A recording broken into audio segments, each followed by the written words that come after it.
Is this thing on? Is this thing on? What's up, guys? Yeah, it is Microsoft. You will see I'm getting all the same errors you guys are getting. Yeah, Microsoft posted about it and said they're aware of the issue. So probably the whole stream for all of us, we're just gonna keep getting the disconnect, reconnect messages until they fix it, but we'll see. Ooh, successfully connected, heck yeah.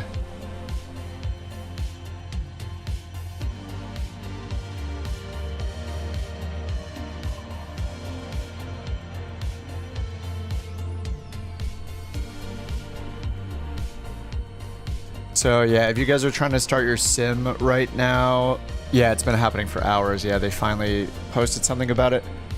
If you guys can't start your sim, or what you might get is during the startup of the sim, it'll show an update, but there's not really an update. Just click the continue button as soon as it lets you.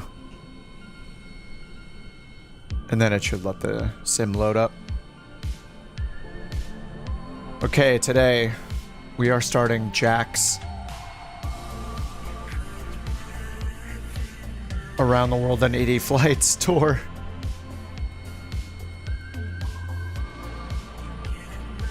If you guys don't know, there's an awards section in New Sky here on the left. If I click this, you can see awards. These awards can be created by the virtual airline managers. So if you go to My Airlines and then you click on Couch Captains, it's got this mini sub-menu for Couch Captains. And here you can click on the little trophy, not to be confused with the trophy on the left. These are the ones you've earned. You want to click the one on the Couch Captains page right here. So if you click that trophy, you'll get a list of all the available tours. These are all the awards. And Jack made this one, Around the World in 80 Flights. There are a bunch of other ones here that I think Josh made most of these.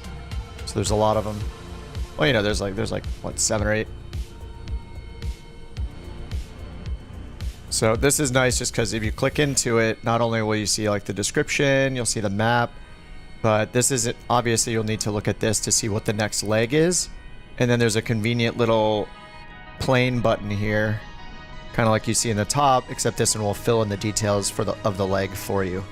So the first leg, as you can see, is 410 miles. So we're gonna fly in like business jets to start. I think leg 2 and 3, maybe, yeah, probably leg 2 and 3 I'll do in a turboprop instead. Maybe dust off the Meridian, the Duke, the Vision Jet. Maybe the Vision Jet. It's kind of like a prop, kind of like a turboprop anyway. If you avoid this little scroll bar here, this scroll bar lets you see all the legs. But if you use the outer scroll bar and keep going down, you'll see all of the allowed planes.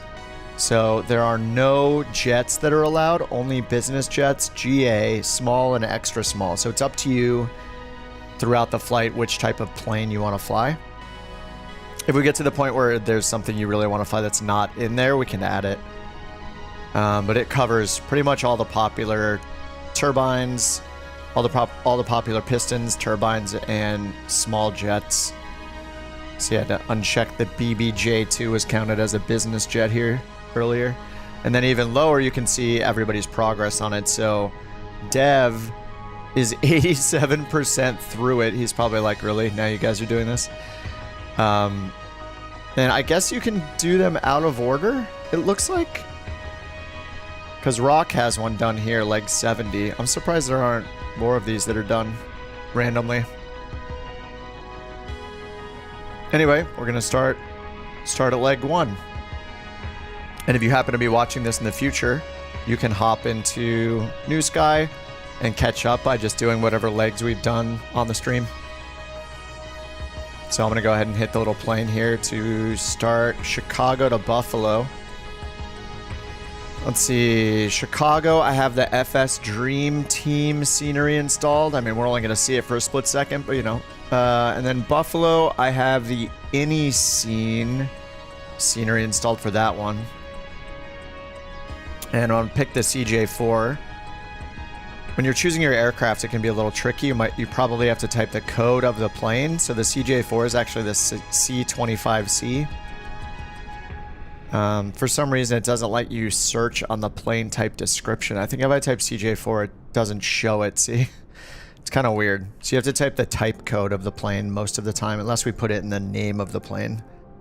Hopefully they'll fix that later. All right, looks like I got 8 passengers. Departure time 1:20. That sounds good to me. 1 hour and 25 for the first flight. Let's book it. Let's get the sim brief started.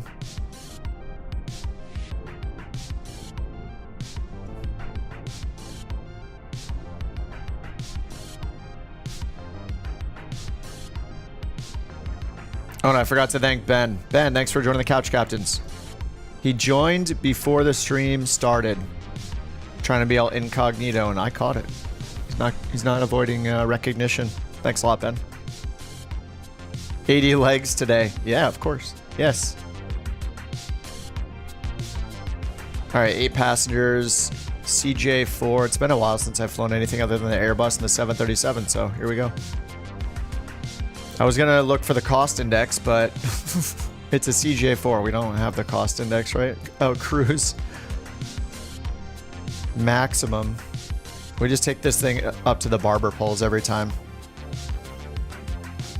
All right, let me get Volanta started. And I got my iPad on the side here. Actually, I'll use Navigraph on Windows so you guys can see it.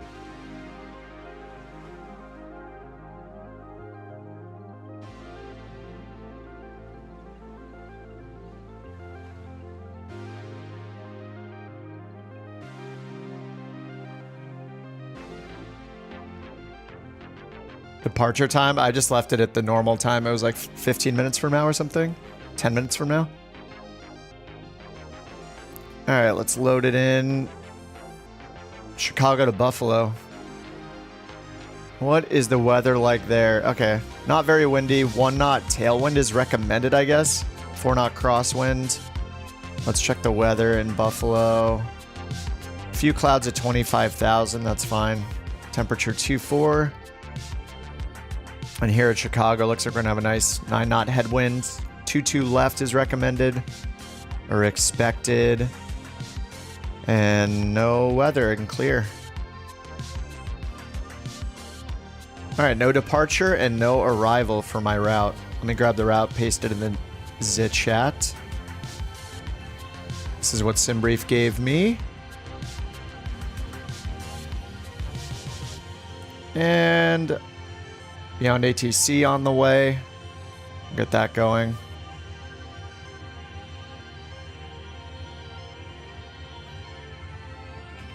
And this should be pretty fast. I mean, flying these planes, we can get out so fast. So let's see. Battery on. Emergency lights armed. And avionics to dispatch.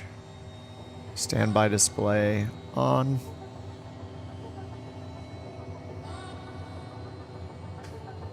You know what? I should probably use GSX to fuel it up. Oh man, it's been a while since I've used this. All right, position init. I think we just click up here, right? Oh, we click this one. There we go.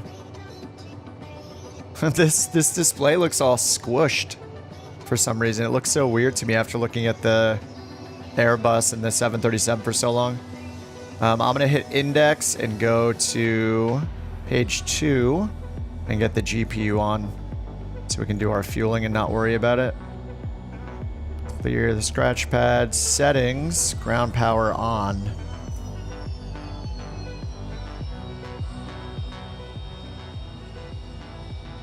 Alright, so we can... I'm just going to use GSX just so it fills it up perfectly to what we expect. Even though it is kind of funny to use GSX for this plane. Request refueling. Doesn't matter. Request boarding. I wonder what happens with this with boarding in such a small plane. Like, it's not going to open the doors. You can't even open the doors in this thing. So people are just going to be invisible probably. Someone's in a Honda jet? Nice. Oh yeah, that's the sound you're hearing? Yeah. Yeah, CRJ flashbacks. Yeah, this thing is so squished looking. It's interesting.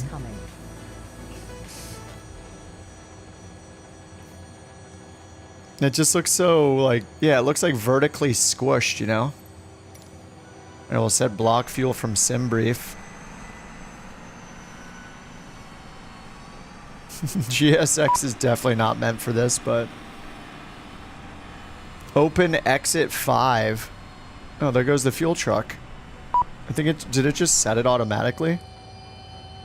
Open exit 5. Is that even possible? Hello. Hello? Oh, the boarding has started. There's 8 passengers. I just wanted to set all the weight for me perfectly, so... Because I don't think... When we import this flight plan, I don't know that it... I don't know that it does anything with the import. What is it? Data link? Where is it here?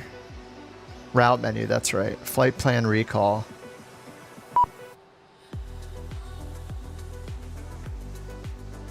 So I wonder if it changes the fuel imbalance in this plane. 50% fuel, 19% payload. Yeah, nothing happens when I hit execute. I could just do it through up here, I guess.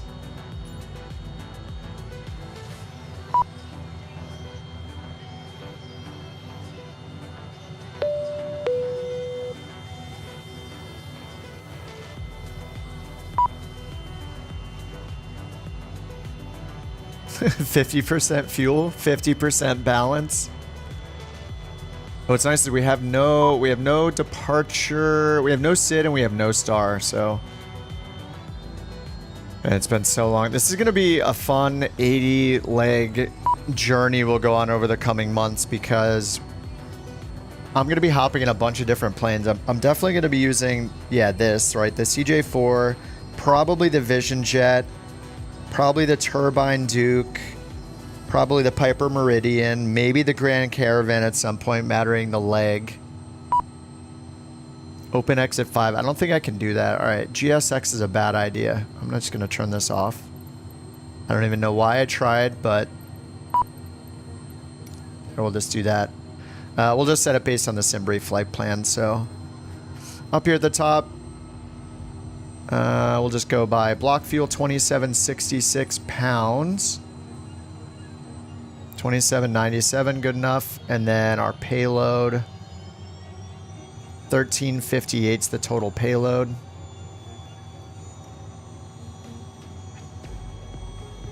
All right, 1380. Good enough. All right, so let's double check this. Direct Duffy, ELX, Hack, Doxy, Direct Sosic, whatever, Dobie, DKK, and then Buffalo. Okay. Departure arrival. This is similar to an airliner. You're just going to choose the runways. We're not using a departure and arrival, so in this case, we're just choosing 22 left. That's what it gave me, at least. And then, yeah, I usually just say to execute, I guess, each time. Arrival here is 32. So I'll choose ILS 32. And let's go see what that looks like over here.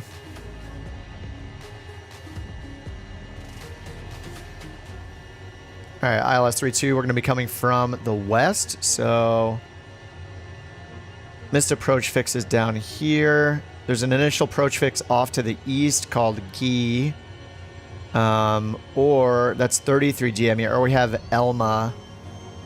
Yeah, so Elma's going to be ours, and then we'll do the reversal here probably based... They'll probably end up vectoring us, but worst case scenario, we do the reversal. So in the legs, we should see that down here. DKK, then Elma. Alright, so let's clear the discontinuity. Execute, and that should be it. Alright, I'm going to get the full avionics on. And we're all fueled up. Let's get our Beyond ATC co-pilot action going. I changed it to a male voice, switching it up today. I was using the UK female for so long.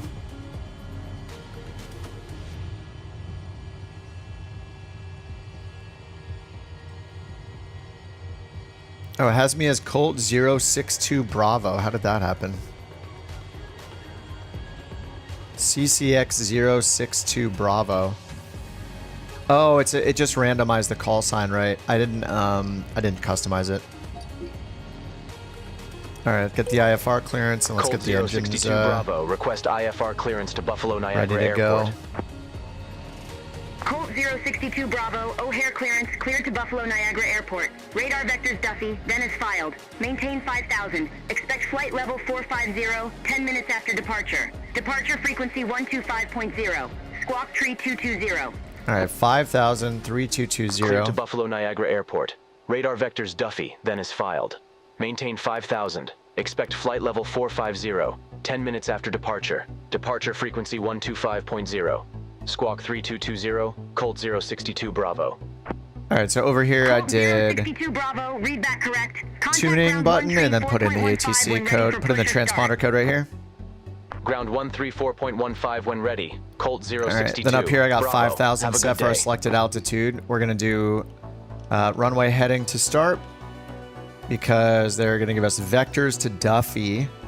22 left vectors to Duffy. Sorry, I blocked it. So down here, just hit index if you're flying the CJ4, hit tuning and throw in the number by typing it and then pasting it in this spot right here. That's all set. How do you import the flight plan? Go to index, the index button, then route menu, and then recall. If you don't have it, if recall isn't set up yet, you need to go index, page 2, so hit the next button, indexed, then next, and then settings, and then you'll put in your SimBrief ID just by typing the numbers down here, and then clicking on the row to insert it. So then after that, so it's index, page 2 by hitting next, config or settings, put in your ID, then after that it's index, route menu, recall. How did you get the livery? It's in our Couch Captains liveries. Just go to couchcaptains.com.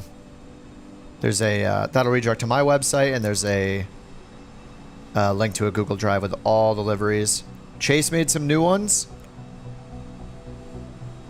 Let me bring those up so you guys can see what Chase made earlier today.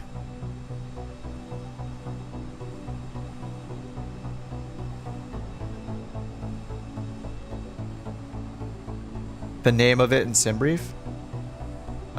Do you mean the CJ4? The name of what in SimBrief? Here is the first one Chase made. It's another 321 livery. We have the one that's in black and white, and he made one that is now in orange.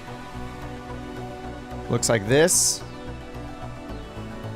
Orange 321.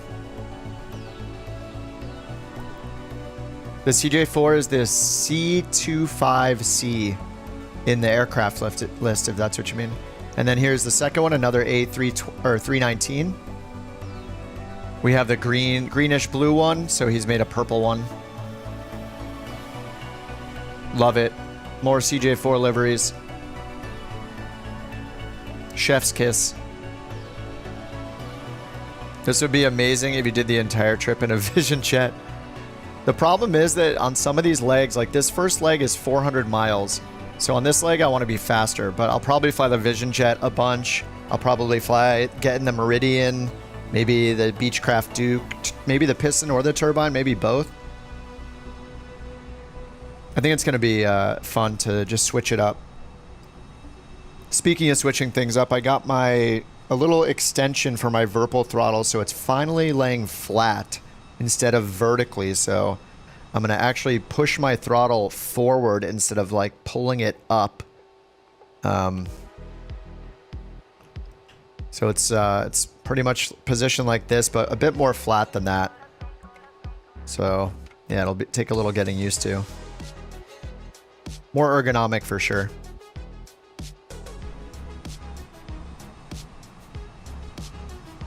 Yeah, this first leg is 400 miles, so I think a faster jet like a Citation, the Lear, or the Honda Jet, those would be good options for this first leg. If you're flying in something slower, you can always use time acceleration. There's no penalty. I just didn't want to do it. I'm trying to not use time acceleration, but there's no penalty for using it, you know? If you really love the Vision Jet or you don't want to fly the CJ4, you know, you want to fly something slower, like a TBM or something like that.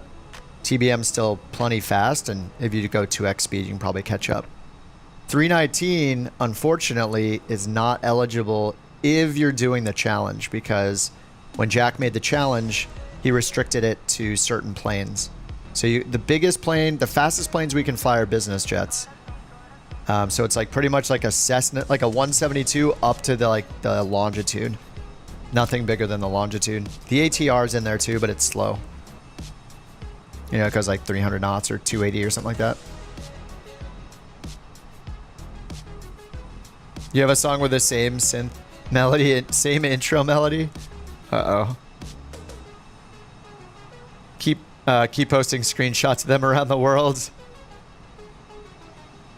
I took the BBJ out. I think it's just a mistake because it's like a business jet. Yeah, I took it out. All right, we're going to request startup and just get it going. If you're flying the CJ4, it's so easy to start this thing up. It's ridiculous. Bravo, startup approved. Call when ready for taxi. All you have to do, so if you have these three, you need these on. So battery first, emergency lights, standby, and avionics. And then all you have to do is go down here and flip these little guards open, and then you can do it one at a time. So I'll just start with engine 1. So you just click it till it says run, and then follow it down here past the throttle and click the engine starter left button. That's it. Then you can close the guard. It'll start itself up and you'll be good with engine 1. Just repeat for engine 2. And then this thing is so straightforward to fly because every time we fly it, we just set up flight level change on the autopilot for 240 knots. That's it. We just do 240 all the way up. But one thing that this does not have is auto throttle. It has detents for takeoff, climb, and then cruise. So we'll use those three, but once you get in cruise, it's all manual. You have to pull it back just to get up to your max speed, basically. But in the descent, it can get a little tricky. So this is one of the few planes I'll use flight level change on in the descent because it's so easy to overspeed it. Flight level change in the descent's really useful. What's up, Paul? I'm allowed to use the A10. You can fly anything you want unless you are doing the challenge on New Sky. If you're following along with the challenge that's in New Sky, in the app, it restricts you to flying smaller planes. So if you guys are just coming in, if you're using New Sky, go to My Airlines, click on Couch Captains, and then in the little sub menu, click on the trophy. Not the one on the very left, but the inner trophy in here. And then you can find the Around the World in 80 Flights challenge that Jack made. And then in here, you can scroll down and you can see all of the legs. And then when you're, to plan this leg, click the little plane button. That'll give a shortcut to plan it. And you can also see all the planes that are usable. So it's pretty much from slowest to fastest. I think we have like the 172. Oh no, it's the Grand Caravan's the shortest. We don't even have a 172 in there yet, I don't think. We got the ATRs in there because they're not super fast, and then like the business jets and a bunch of turboprops.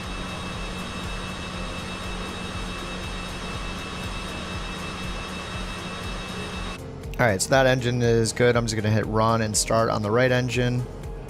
There are no failures or anything in this. I don't think you can even break this plane because it's kind of a basic Asobo plane.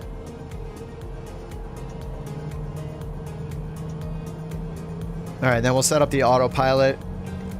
Control 1 gives you a really good view of like all the screens in autopilot. So we're just going to set up the autopilot. I put in 5,000 for my altitude. I'm going to hit heading mode and flight level change mode. I'm going to use the speed knob to dial in 240 knots. We just always climb at 240 in this thing.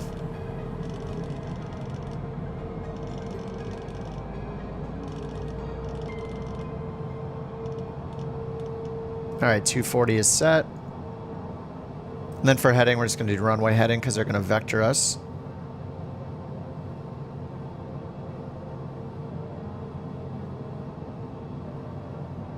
What are we expecting here? 22 left. Is that close to us? So we're gonna have to do, it's not too far away, but we gotta cross past all the main terminals here. But runway 22 left is that diagonal runway. 225 is the heading, so I'm gonna use this to set 225. All right, 225 is set. And then with the engine started, we can set our elevator trim and our flaps. We just do flaps 15 for takeoff. Make sure aileron and rudder trim are centered. And then we just move the elevator down. I usually just move it down a little bit into the middle of the green. There we go. Good enough. Did I pin the route? No, I assume we're all in different planes, so we might get different routes. I pasted it, but yeah, everyone should be using SimBrief anyway. Especially if they're doing New Sky.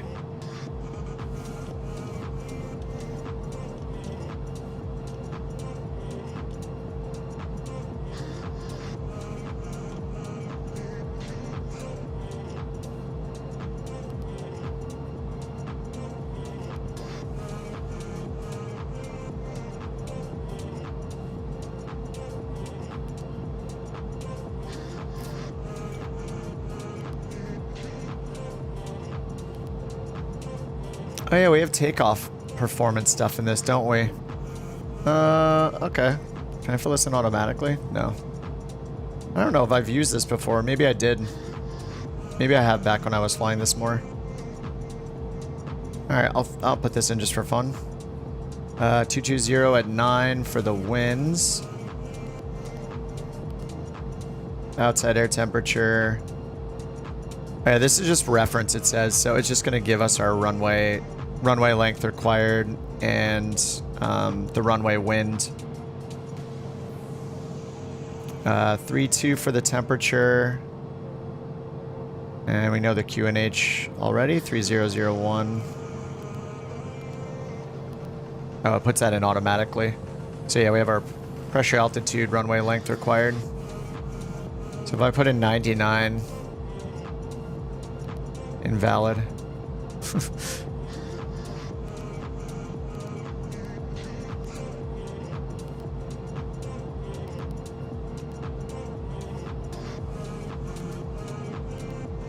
And it's not changing the info, huh? Alright, that's just for reference.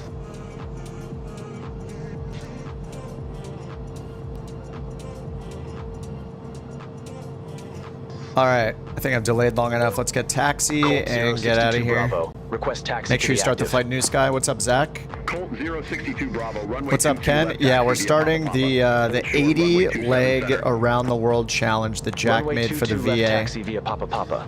Hold short. Runway 27 So our center. first leg Colt is 062 Bravo. Chicago to Buffalo. All right, so we got 22 left via PP. Let's bring up the map here and follow it. All right, parking brake is off. I keep hitting my hand. I keep reaching for muscle memory over to where my throttle is and grabbing it the way I normally do, but because I've remounted it in a different orientation, it's super confusing. All right, let me get the lights on here.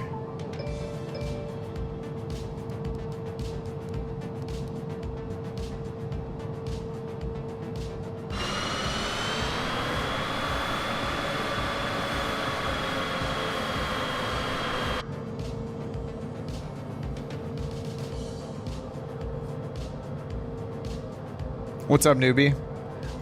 Oh yeah, if you can't make it tonight and you're doing the New Sky stuff, if you're interested in participating, yeah, you can always just make it up. And I'll probably not do this every single stream. I'll alternate a little bit. I might do this like 2 days in a row and then do the A319 again for a day and then back to this. Just so we can switch things up. All right, I'll chill here for a minute, so because I know everybody's in different planes, and it's going to take all different amounts of time to get ready. So I'll chill a bit so we can depart together.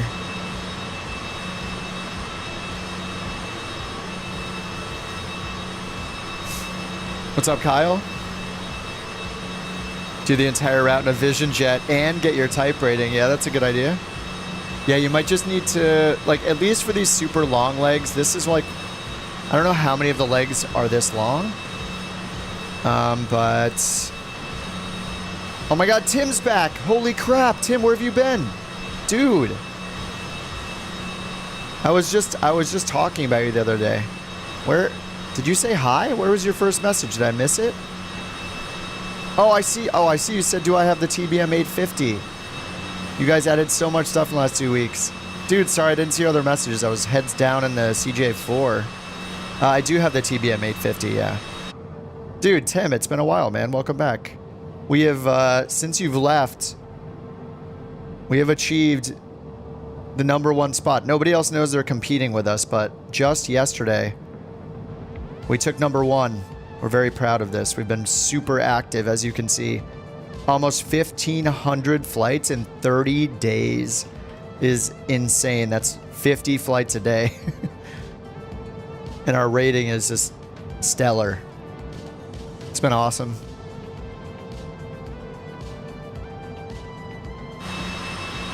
All right, I'm just going to wait for these guys to move and then we'll get going. Chicago to Buffalo. Yeah, time acceleration's your friend. Yeah, you can use time acceleration. Then promoting the VA on Reddit.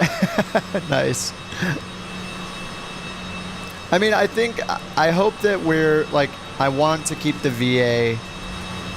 We don't want people obviously like in there just goofing around and getting 0 ratings over and over, right? It's about getting confident with a plane and flying it along, but also not being like told what you can and can't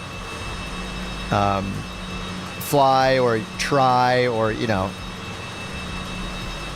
we're only 5% serious or 10% serious about it, you know. 1 more minute for the off block. All right, sounds good. Tim says, all good, just been busy. Started watching, I wasn't working as much. Last 2 weeks have been nonstop. Got it.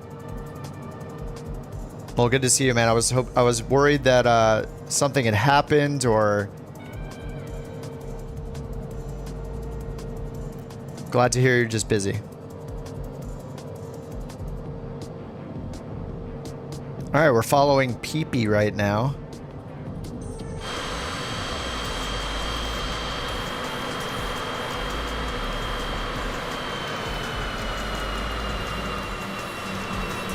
Delta's in the 319 over there.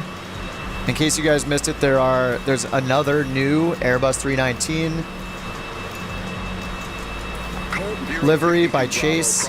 It's a purple one instead of the green dots.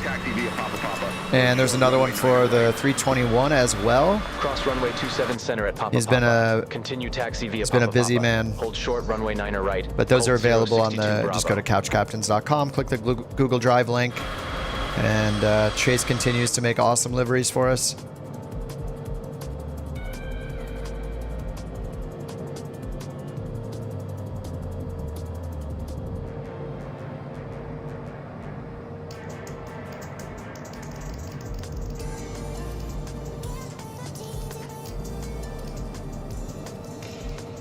This plane's weird. The taxi light lights up the interior. Look, taxi light on, off, on, off. It's very strange. What's our ground speed? Is this a Couch Captains taxi?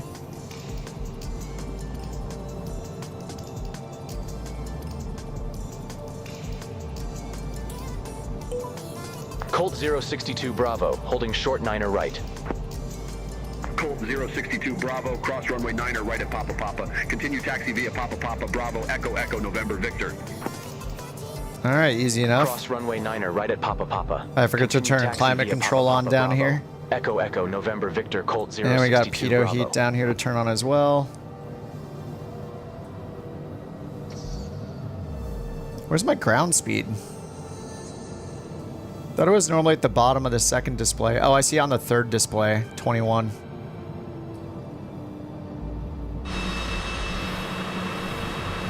This thing taxis so nice. We can take those 30, 40 knot turns. Love it.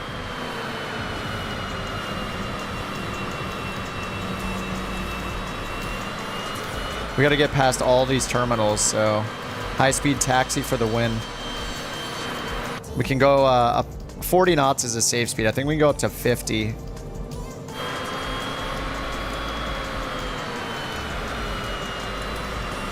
30 knot taxi banned. Yeah, it must be 45 or higher. I'm gonna ban myself here.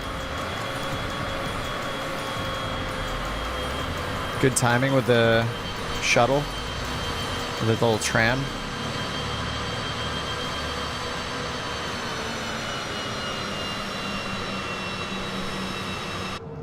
All right, that's probably the max turning speed there. It was like, what was I at, 28 knots? 28 knots, and that turn is a little sketchy.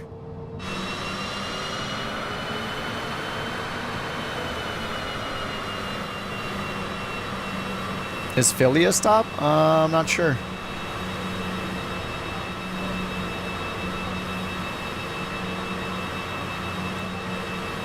Probably not, because it probably goes north. No, it doesn't look like it. We're just in the U.S. for a little bit. We're just like 2 or 3 legs, and then we're in Canada, New Brunswick or something. And then, yeah, we're going up to Greenland, Iceland, probably the Faroe Islands, something like that. I think that's the, yeah, it's the northerly route over here.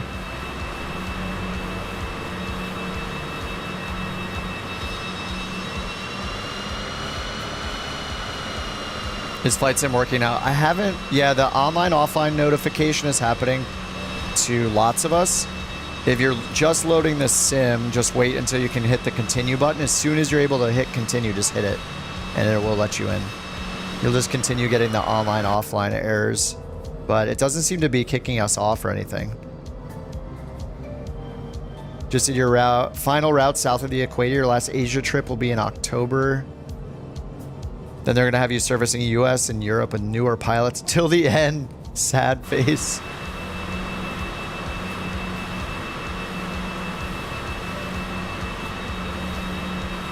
Yeah, Rich, it would be really nice if they let apps like New Sky work on an Xbox.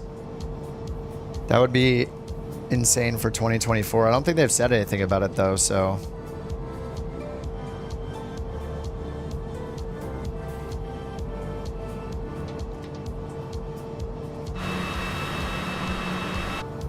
All right, if you're in the CJ4, we just do toga power, and then shortly after takeoff, we reduce it to climb power, and you'll see those enunciations right here. See where it says TO?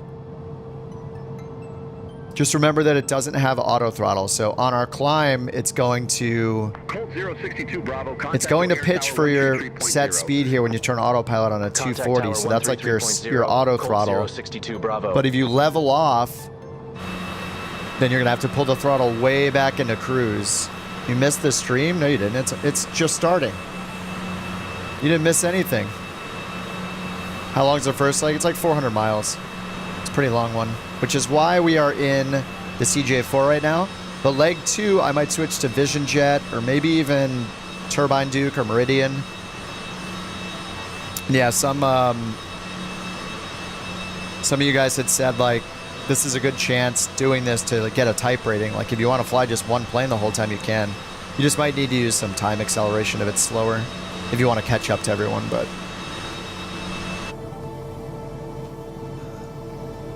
All right, let's request our departure. Colt 062 Bravo, ready to go. Runway 22 left. Colt 062, Bravo O'Hare Tower, wind 225 at 9er, fly runway heading. Runway 22 left, cleared for takeoff. Fly runway heading. Runway 22 left, cleared for takeoff. Colt 062 Bravo. All right, lights are on, flaps 15. We got flight level change and heading mode set. It's gonna fly us runway heading, which is 225.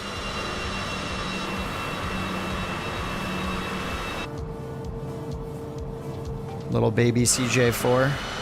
This is the biggest plane we're going to fly on this world tour. Not doing them all on the same plane. No, I don't want to because I just want to switch it up. This will be like the opposite of what I've been doing. Opposite of what I've been doing on the streams the last like 2 months of just flying like 3 planes. Just flying all the Airbuses. So I think there's a toga button we can hit in this. I usually don't hit it though. Yeah, I think it's on the side right here. Yeah, if you press that, it gives us takeoff, so it'll give you a pitch up on the flight director here. Looks like it's like, is that 15 degrees exactly? Oh no, it's just 10 degrees exactly. Anyway, you can use that if you want. So we just give it full speed, and then just remember there's no auto throttle if you're flying this thing. No auto throttle, so if you're leveling off with ATC at the departure, you're going to want to get the power back real fast.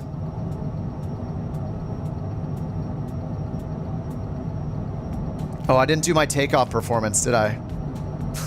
I don't think I did my takeoff performance, so I didn't even get the rotation speed set. All right, we're good.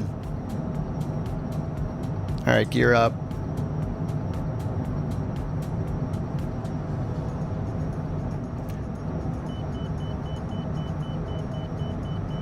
All right, flaps coming up.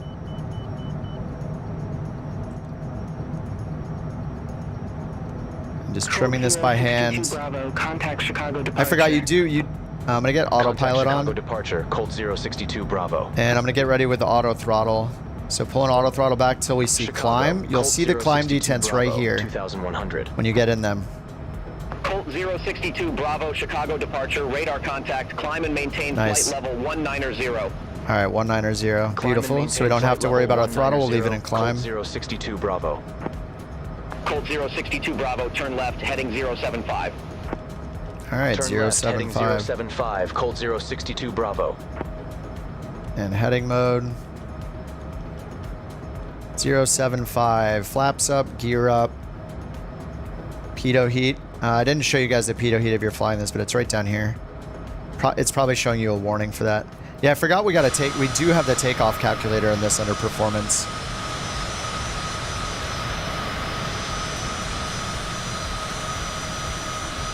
Tiny planes, let's go! We're doing it! I'm not in an Airbus. Oh, what's up, Captain R? How's it going, dude? Sim says you're offline. It's a Microsoft problem, Kilgore. It's not your problem. It's a Microsoft like major outage with the sim. They're aware and working on it. So if you're just trying to start the game, just slam the continue button as soon as it's available. It's going to give you like a fake update message or something, like there's an update available when there's not. Just hit the continue button as soon as you can, and it'll let you in.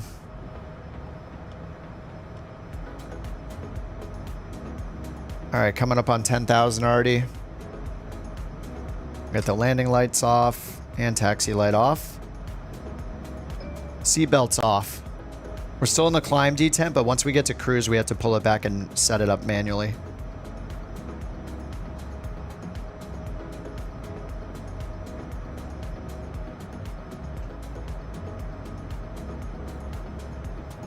Oh, oops! I have that up again. I'm the worst. Cruise level. I didn't even check. I didn't even look. It's probably like 40,000. Let me check. Colt 062 I'm usually so Bravo, good. turn 45,000. left, heading 050. 45,000. 050, Colt 062 Bravo. All right, 050 on the heading. 45,000 is our cruise because it's a citation. Pretty crazy. What kind of PC would I recommend? I mean, people have said that they've been able to run it on low settings at lower resolution on even like a decent gaming laptop, and it runs on an Xbox. So if you have something that's similar to Xbox performance, you will need to lower your settings to like an Xbox level of expectations, you know. If you have something better than that, you're gonna get better settings. So you know what? I never use takeoff mode, and it's still in. It's not doing flight level change 240. I actually never use that mode. I pretty much never hit the takeoff button. I just take off and do 240 the whole time. Anyway, I'm gonna move flight level change to 240 now. Give us some more ground speed. And these things are rocket ships. I haven't flown one of the citations for a while. It loaded your sim, nice. Yeah, I mean, with this kind of game, Victor, it's generally your budget is going to be the limiting factor, right? Like if you can afford the best PC possible, get it. It's going to last the longest. It's going to last the longest, and it's going to perform the best. 0.35, Colt 062 But if you can Bravo. afford, like some people that play all the time, in our Discord are on like, you know, like a 3060, or I think some people even play on a 1080 Ti still. Colt 062 Bravo, Chicago Center, climb and maintain flight level 450. 450. Climb and maintain flight level 450, Colt 062 Bravo. I haven't been up this high forever. That's Colt our max. 062 Bravo, cleared direct Duffy, resumo navigation. All right, direct Duffy. Clear Direct Duffy. Navigation, Colt Execute 062 Bravo. and nav mode. LNav enunciated. Turning right, direct Duffy on the map over here.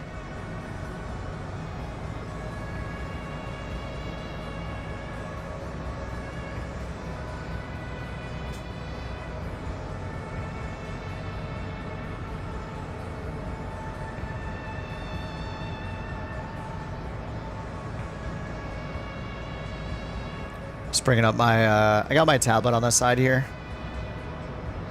Just as a little moving map to see when we get near cities and stuff.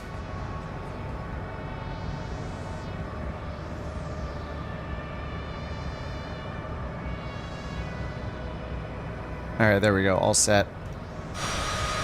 Nighttime departures from Chicago always look nice. I just don't like flying at night when I'm streaming. I want everyone to see all the things. But yeah, if I'm not streaming, I'm pretty much gonna use live time a lot of the time. But yeah, for the stream's sake, keep it all as visible as we can. A good level of detail at Chicago, even though I think I turned down the object level of detail to like 50, just to maximize my frames. Can't use GSX on Flow? Yeah, you can. I do it. You just have to customize it. See? The whole point of Flow is you can customize every one of these wheels. If you point in the middle and roll your mouse wheel, you have all these pages. The very last page is specifically to your plane type, so you can also customize it per plane type. So if you click and hold any of these spots, it'll open to management mode like this. And then in the search up here, just type GSX, and then click on GSX. It'll put it in the spot, close the window, and now you have GSX. Just like that. And it has a ton of its own stuff, so yeah, you can just kind of browse around and see what it has to offer, and just like there's some really cool things like time, for example. If you go to time or just to the time section, like there's some really cool options. Let me just scroll down. Where's time? Time of day. Sorry, let me turn the engine sound down. So they have, look at these, like offset clock by 3 or 6 hours, or like I love this one right here. Set clock to real time or set clock to night, noon. I like this one the best. Set clock to morning, dawn. So I can just throw this in. Maybe next to it, I'll throw in a set clock to real time. So I'll be like, all right, I want it to be dawn because it's going to look awesome. All right, now we're at dawn. Get back to real time, just click the clock button. Now we're back to real time, and I'm regretting it, but I can go back to dawn. Colt 062 Bravo, contact Chicago Center 127.55.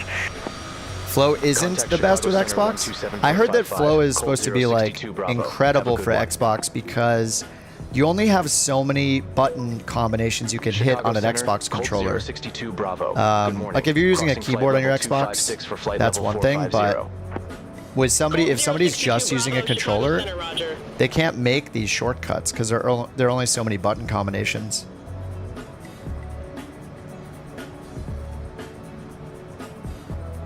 So this gives them the ability to make lots of different button combos. Oh, you can't assign much to it? Do you have, is it Flow Essentials? I haven't used it on Xbox myself, but yeah, Flow is available for Xbox, yep. It's in the marketplace. All right, 27,000 already.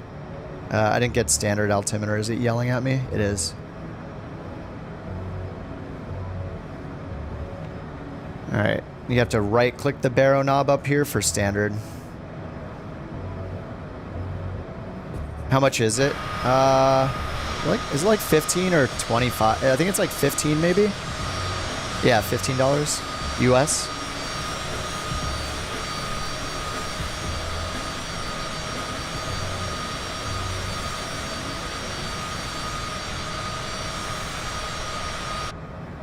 The one thing that I wish this plane had, I think I say it every time I fly it, I wish I could get in the cabin.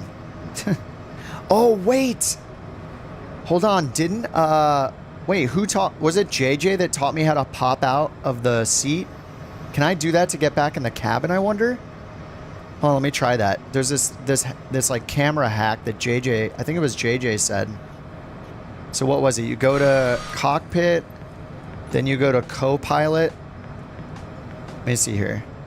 You go to pilot, you slide all the way to the right, then you click co-pilot. Yeah, and it pops you out of the plane. Now you hit Control-Alt-1, and then go back to pilot, and then hit Alt-1 to go outside, and now you can move. Yes.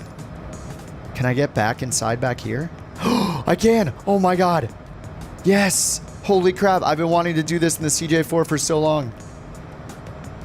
Yes! Holy crap. Okay. 3, 4. Let's see, this is gonna be like number 5, I guess. Over this wing. There's no bathroom back. Oh, wait, is this a bathroom? What is this? Is this is this where the person who's being a jerk goes, or is this the fanciest toilet ever?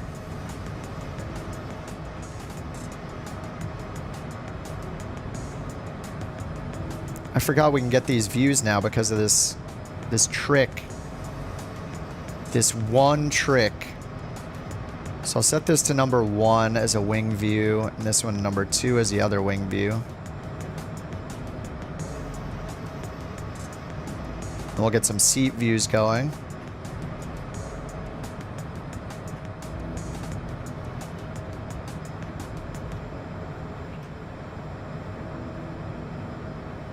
The one time in my life, there was one time in my life when I was on a private jet, and it was so cool. I basically sat in this seat right here, cracked a beverage, and it was awesome taking off facing backwards. It was a cool experience. Move around the cockpit. I mean, normally, this plane's a little weird because it doesn't let you back there, so I had to do this hack that, yeah, this one cool trick. Normally, you just... You know, you right-click and move, right-click to move your camera, right-click and drag. By default, it's moving forward and backwards. You have to bind the forward and backward ones separately.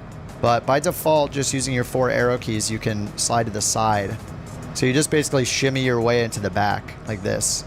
Most planes allow you to go into the back like this, but the CJ4 does not for some reason. Even if you go to the ceiling, I just can't move it back. So I think it was JJ that taught me that trick. You go into the camera menu. You open this smart cam, or sorry, you open this pilot section down here.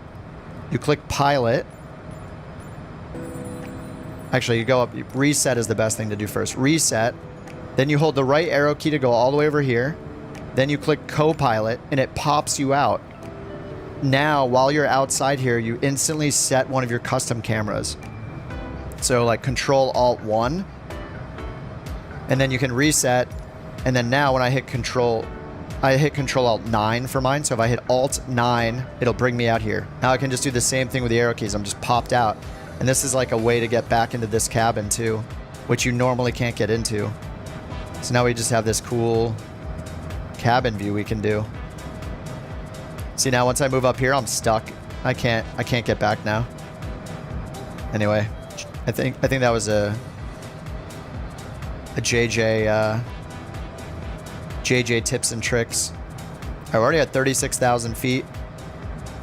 And we're Mach 0.62 now. Yeah, I didn't do the performance at all. I totally forgot we have the performance calculator in this.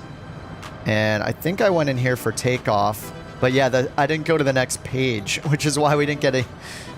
Now I feel dumb. Yeah, and here, when you do the takeoff, it says reference, but then when you hit next, this is where you can just send the V-speeds over for departure. So I think I rotated at like 150 or something, and look, with flaps 15, it was really like 86 anti-ice off. But yeah, this stuff is in here. And then I think we can do, yeah, there's approach performance in here. So we'll do the same thing on our arrival. Performance, or approach performance, and then we'll go to page 2, set our VREF and V approach speed. But yeah, no auto throttle in this, but we'll get the bugs over on the airspeed indicator over here.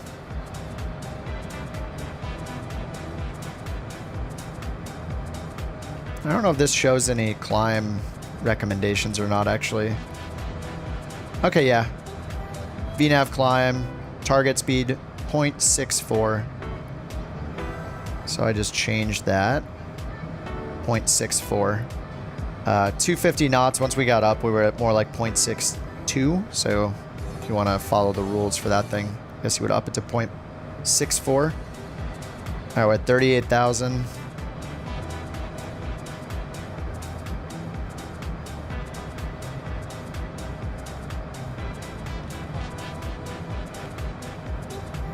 And we still have 484 miles in a direct line to Buffalo. Yeah, this is a long leg.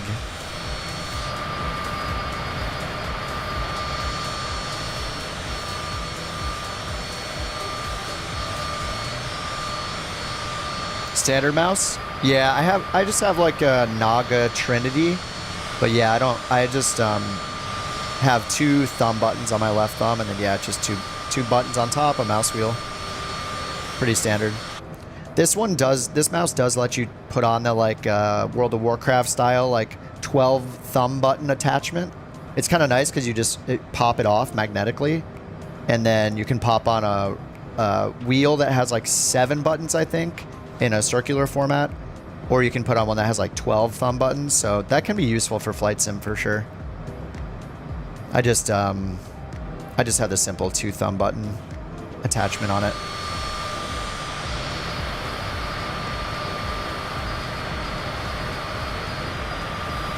Is this one of the longest legs? I don't know. Let me check. Jack made this, so I'm not as familiar with it. But let me check it out right now. There are 80 total legs. Here's the full map.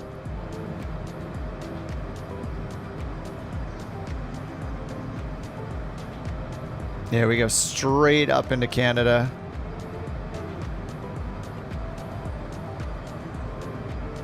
This is definitely not the longest. Like, I mean, just looking at this, right? Like, these are some really long legs up here. Those have got to be like 700 miles or something. Oh, maybe not? Okay, that one's 302. Okay, 479. Yeah, 485. This first one's 410, so it's not the longest. We got a 485. Some of them are super small. Though. Look at this, 48 miles. That's definitely one we'll look at, like Grand Caravan or something to fly that. 200, 146. So that's why it's good that we have the choice between like the business jets. At first I was like, oh man, business jets. But now I'm like, oh, good thing we can fly the business jets. This one's a long one, 559. I mean, time acceleration is something we can do. This one's 852 miles.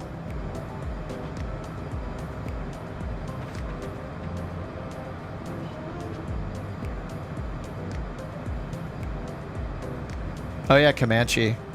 Yeah, some of these like shorter legs, Comanche would be really fun. Colt 062 Bravo. Contact Chicago Center 134.15. Contact Chicago Center 134.15. Colt 062. Yeah, I mean, this is one of the longest Bravo. ones right here. Chicago Center, Colt 062 Bravo. We got some really some much shorter Climbing ones flight here level back towards 430 Chicago. For flight level 450. Colt 062 Bravo, Chicago Center, roger. All right, 43,000 feet.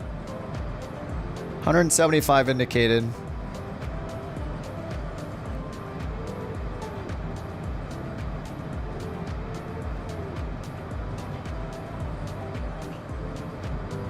Oh, sorry. Am I moving too fast? Sorry.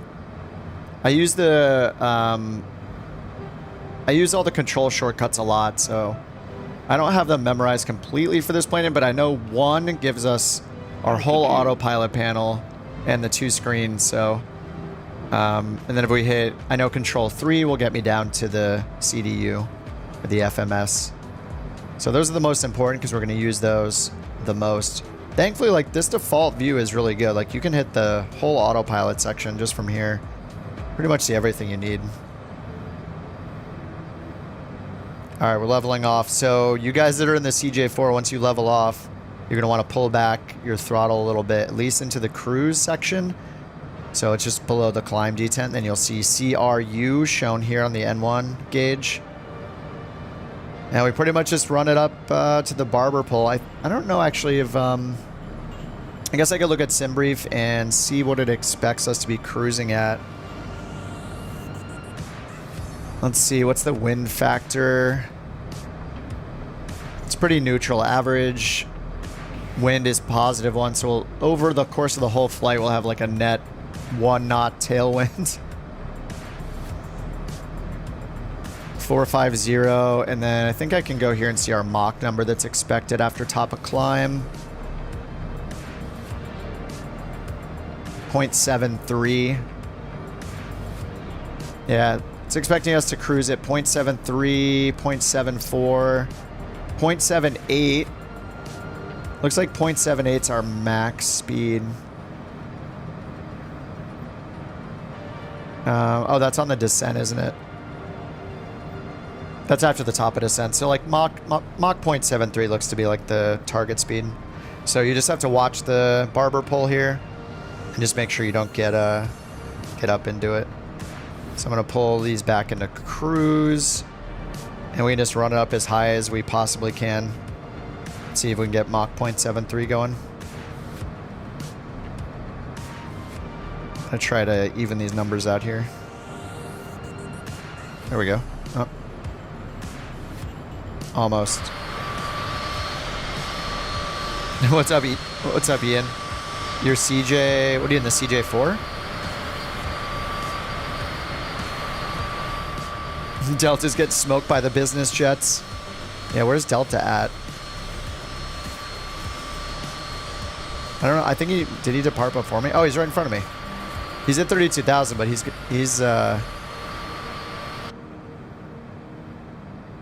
faster than me right now, so far.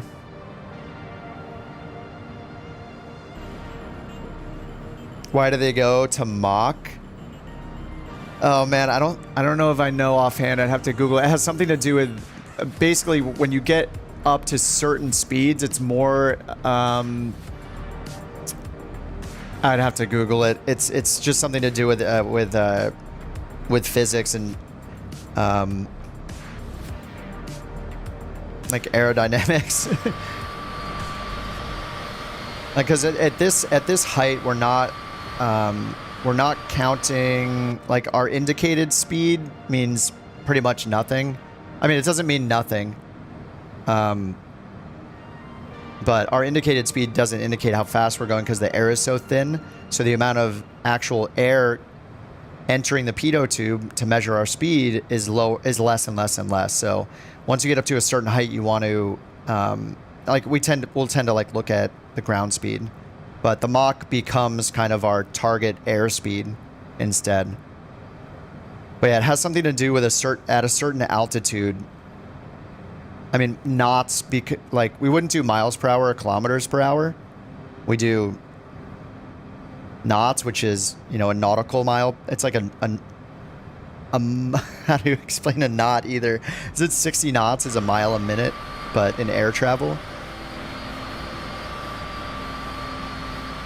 I'm not the real pilot, so I Google these things when I think of them. But I don't think there's even a given altitude that you switch to Mach. I don't think it's like just a simple rule, right? Colt 062 Bravo, contact Chicago Center 127.55, take care. Contact Chicago Center 127.55, Colt 062 Bravo. Chicago Center, Colt 062 Bravo. Good day, flight level 450. Colt 062 Bravo, Chicago Center, roger. I'm Googling it right now. Why do we use Mach? Ken says the nautical miles. Yeah, 1/60th of 1 degree of the equatorial circumference of the Earth. Yeah, okay. Shows you how many times I've Googled it.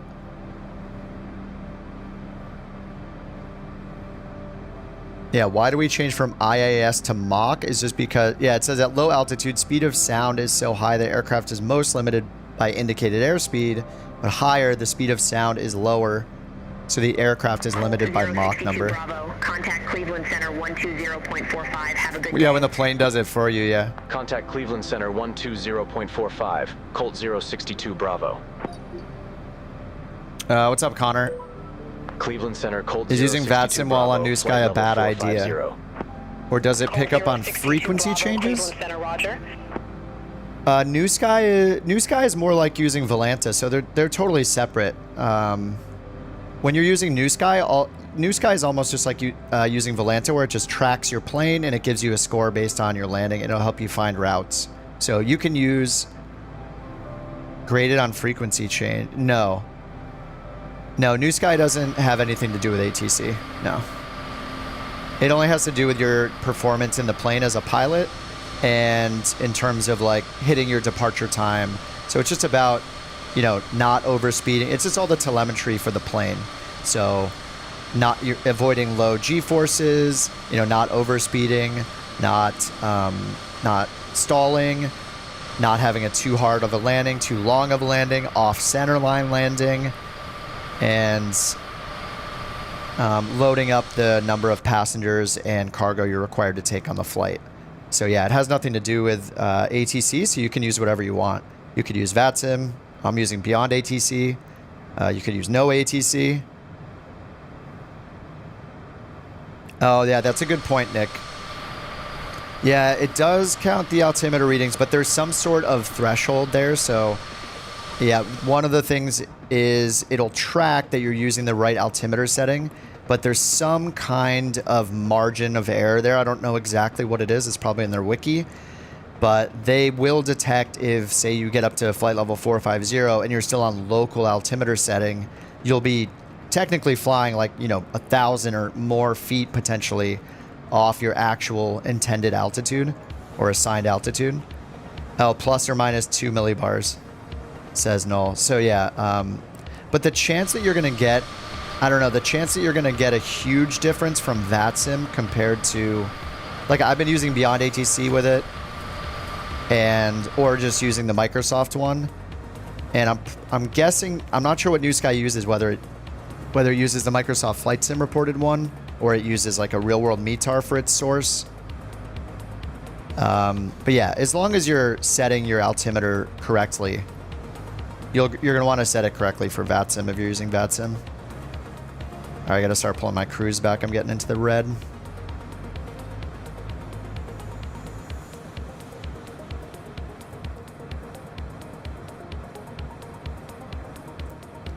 All right, 89 is a little too low. Let me try about 90. We're still 448 miles away. This is such a long flight. I hope my fuel is good. I just trusted SimBrief. We'll see.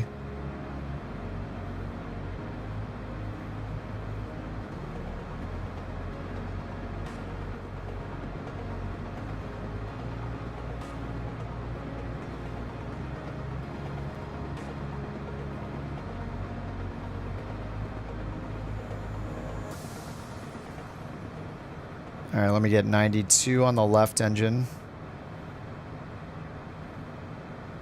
So I can get up a bit higher. My little airspeed trend vector is showing I'm losing speed, so let me try 95. Brought it back way too much. I just want to avoid that overspeed. That would not be good. You add 1,000 pounds to what SimBrief tells you? It's probably not a bad idea. Then again, like in all the flights I've been doing with SimBrief for so long, I almost never have an incorrect fuel estimated for me, so.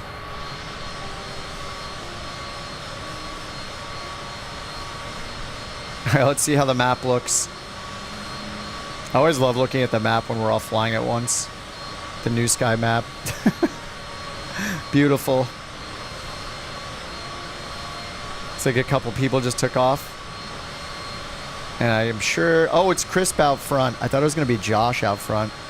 He's in the Learjet.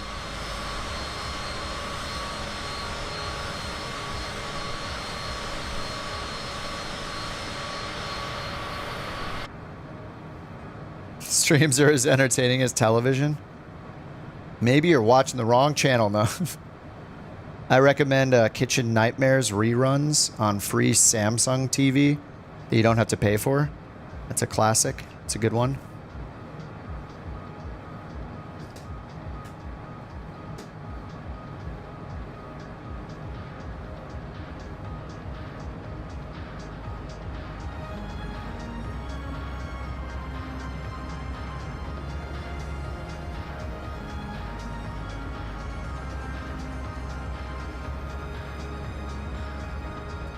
Are they going to be Taylor Swift flights? I mean, we're in a private jet right now. I don't know what she flies in. But I mean, this isn't bad. The shadow quality is horrible, but we'll just ignore that. You had a big multiplayer freeze? Looks like the altitudes are changing down there, but... Oh yeah, maybe. Maybe everyone is frozen, I can't tell. Contact Cleveland Center 119.905. Take care. Contact Cleveland Center 119.905, Colt 062 Bravo. Have a good day. Delta pointed out the speedway back there, but I forgot. Cleveland I was Center, staring Colt at my 062 Bravo. Good day. Flight level 450. staring at my Colt speed 062 there. Bravo, Cleveland Center, Roger. Yeah, I wonder how long these errors are going to continue. We're like watching the Microsoft team try to fix these problems in real time.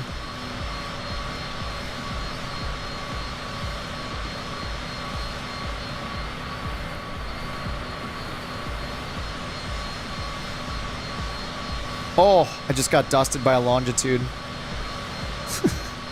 I don't think he's going 2x either. The longitude just goes so fast. What am I? And I'm slow right now. I'm at 0.73 actually, which is what SimBrief expected me to cruise at for my fuel consumption. So I might actually want to keep it here. Maybe I can get up to Mach 0.74. It feels bad to not have it so far from the max. Here, I'll try 98.5, I guess.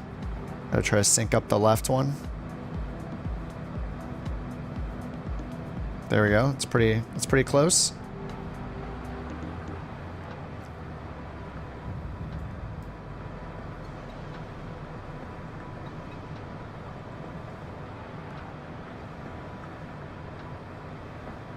Okay, we got our fuel right here.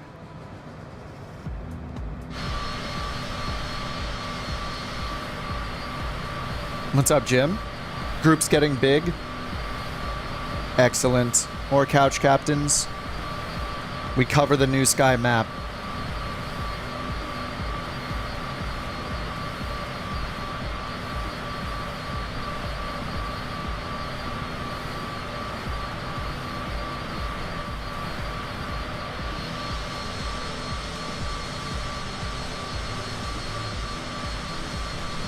Oh, that's your city?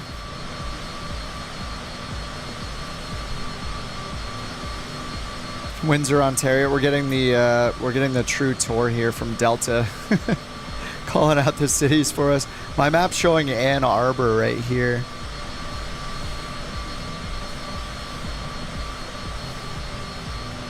I guess that's right below us. And Detroit coming up in front of us on the left.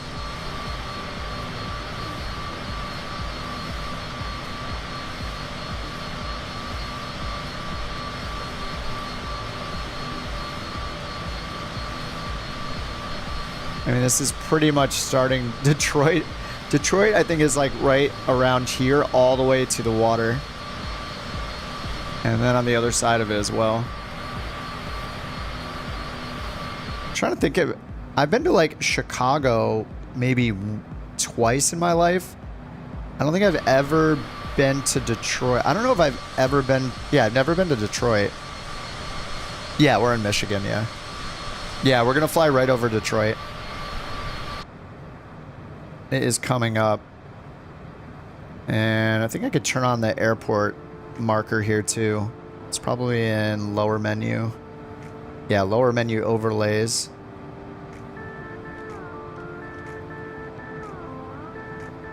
Oh, not overlays. Map symbols. Airports.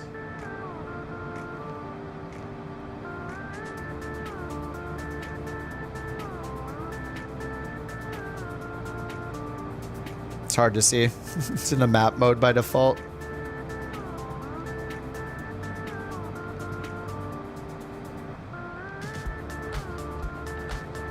Oh, that's where Navigraph comes in handy. Go here. Just go to the route, turn on the world map up here.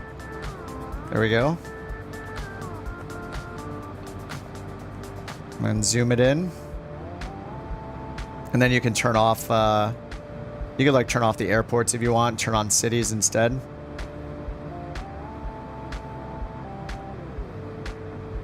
There we go.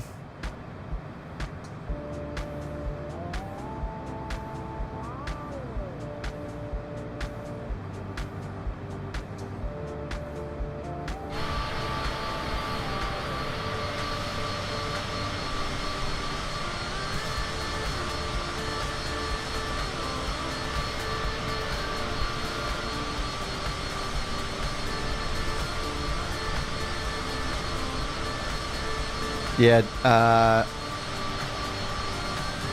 yeah, DTW's right. We should be able to see it right there. I think it's right. Oh no, it's right behind us, right there. Someone's down there. Someone's down there in the CJ4. They might be coming to intercept us.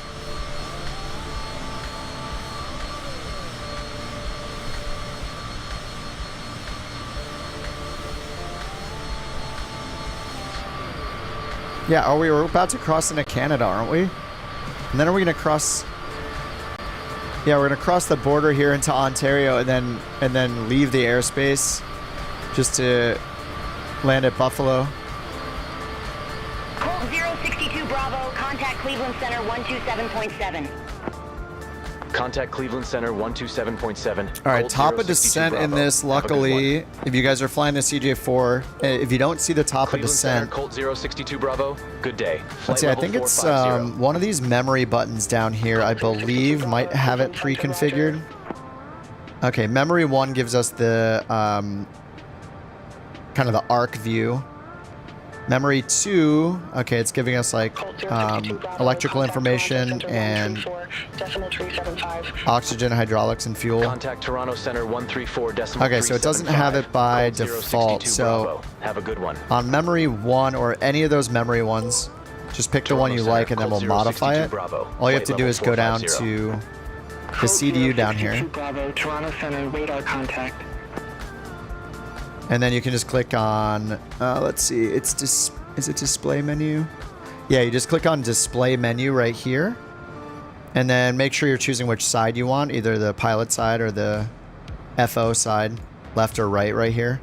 And then just change the window from off to VNAV. So here it is on, but if you switch to VNAV, then it's gonna split it and give you top of descent, which it says is in 10 minutes.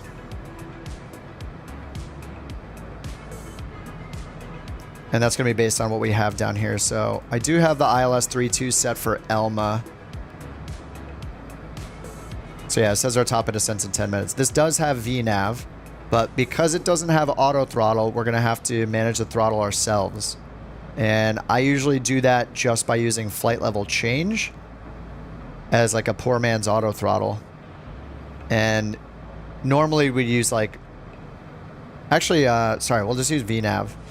Yeah, it's kind of up to you. I'm going to use VNAV and then manage the throttle manually because I want it to just follow the top of descent precisely. But if you want to, if you just want to descend kind of as fast as you can without breaking a speed and not worrying about the throttle, you can use flight level change instead. And then your throttle turns in flight level change mode. You can pretty much pretend in a descent that your throttle, I mean, it's like this in the climb too, but your throttle is basically changing your vertical speed instead of changing your airspeed because it's going to kind of lock your airspeed. Whereas if you're using vertical speed, you're locking the vertical speed mode. You're locking the vertical speed mode to something and you're controlling your airspeed with the throttle. So you kind of flip-flop that if you're using flight level change mode. But in that way, you can make it so you don't overspeed on the descent. But then your throttle controls your vertical speed. So if you bring it to idle still though, and it's giving you, too high of a vertical speed, then you know, that's where it gets tricky and you maybe don't want to use it. But I'm just going to use VNav because we have it and I just want to precisely get to the right point at the right time. So that means I'm going to manage my throttle manually and just make sure we don't overspeed.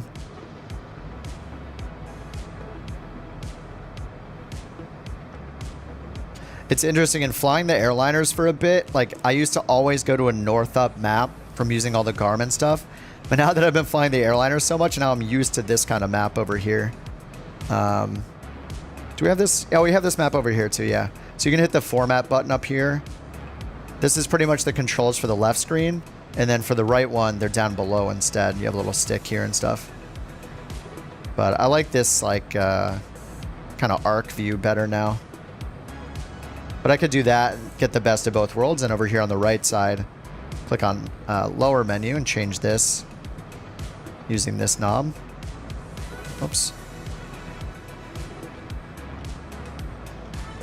Up here and then to plan. Using the inner and outer knobs to choose between them. So I have a north up and track up.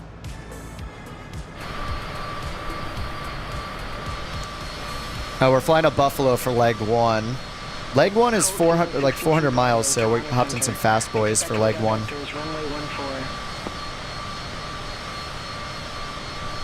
Alright, this said radar vectors runway 14. And what did I code in here? What did I put in? ILS 32. Okay, they're switching us to run 14. Colt 062 Bravo, Toronto Center. Expect radar vectors, runway 14. I mean, winds are 210 at 7. So 1-4 versus 3-2. I mean, it's landing 3-2, but it's barely going to be a difference, right? 1-4 has... Colt 062 Bravo, Toronto Center. Oh, okay, yeah, 3-2 has the tailwind, so... Okay, 1-4 is better. Alright, I'm going to accept 1-4 then, and we'll switch to 1-4. Vectors, runway 14. Colt 062 Bravo. Alright, let me switch this over. I don't even know what kind of approach we have on runway 14. Okay, there's an RNAV on 14. So we'll just pick that. There's only one option, and there's only one initial approach fix.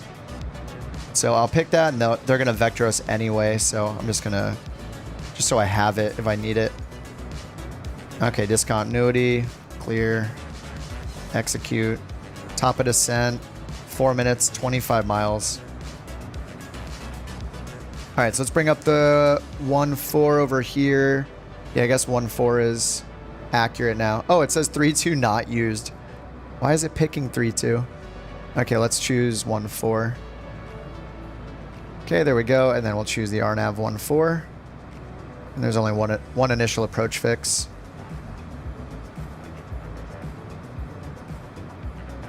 Okay, here's the RNAV approach. So 062 Bravo, contact Cleveland Center 132.25. So we have Wussel and then Cleveland Center 132.25, Colt 062 Bravo. Make sure that's what we had here. Yeah, Wussel, Jankel, runway 14. Bravo, flight level 450. Wussel, Jankel, and then 14. LP approach. So no vertical guidance except for advisory vertical guidance, but we'll be very accurately lined up here. Buffalo Niagara Airport landing runway 14. Fly present heading. Descend and maintain flight level 360. Buffalo Niagara Airport landing runway 14. All right, 360, let's do it. 062 Bravo. All right, so no VNav for this descent. Actually, I don't even know if I can do VNav. Force a descent with VNav. Let me see VNav setup. Cruise. Descent. I don't think I can. So it says VNav descent, target speed is 240 or Mach 0.64. So I'm going to hit flight level change. And we'll bring our speed down to the target of 0.64. And now I'll pull my throttle back and watch my vertical speed. And we can see our required vertical speed right here based on the profile that it has already. So I'm going to pull my speed back. And we're going to watch our vertical speed go down. But I don't know that we can descend that slowly though. I think that's going to be only after our transition speed. Yeah, I'm going to raise it back up. Let's do like point. Clearance in about 5 miles. Turn right, heading 100. 72. Okay, so now we're getting 4,000 feet per minute, so I need to add throttle to slow that descent. Yeah, Mach 0.64 would be way too slow right now. So now I need to add throttle to reduce. Essentially, it's locking our airspeed to what we choose in flight level change, and my throttle is going to affect what our vertical speed is. I just don't want to go like 4,000 feet per minute or something insane. So if we take the ground speed by 5 rule, over here we have our ground speed. So 413 by 5, it's about 2,100, 2,000 to 2,100. So ideally we're going that. So I'm going to add throttle until we get around 2,100.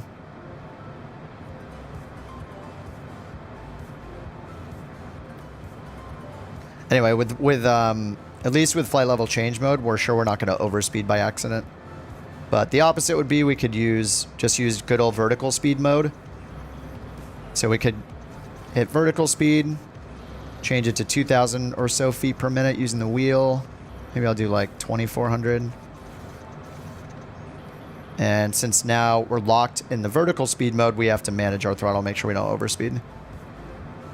I think in general, I like using vertical speed better between the two. Okay, yeah, and they gave me turn right 100, so let's do that. Sync it, heading 100 is pretty much what we were doing already, but we'll just be good and listen to them.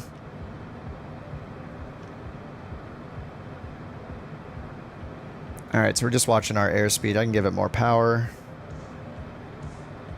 It's been a while. This is gonna be fun because I'm like in these things now. I just feel so lost in these planes after flying the airliners for like 2 months straight. It's a fun change.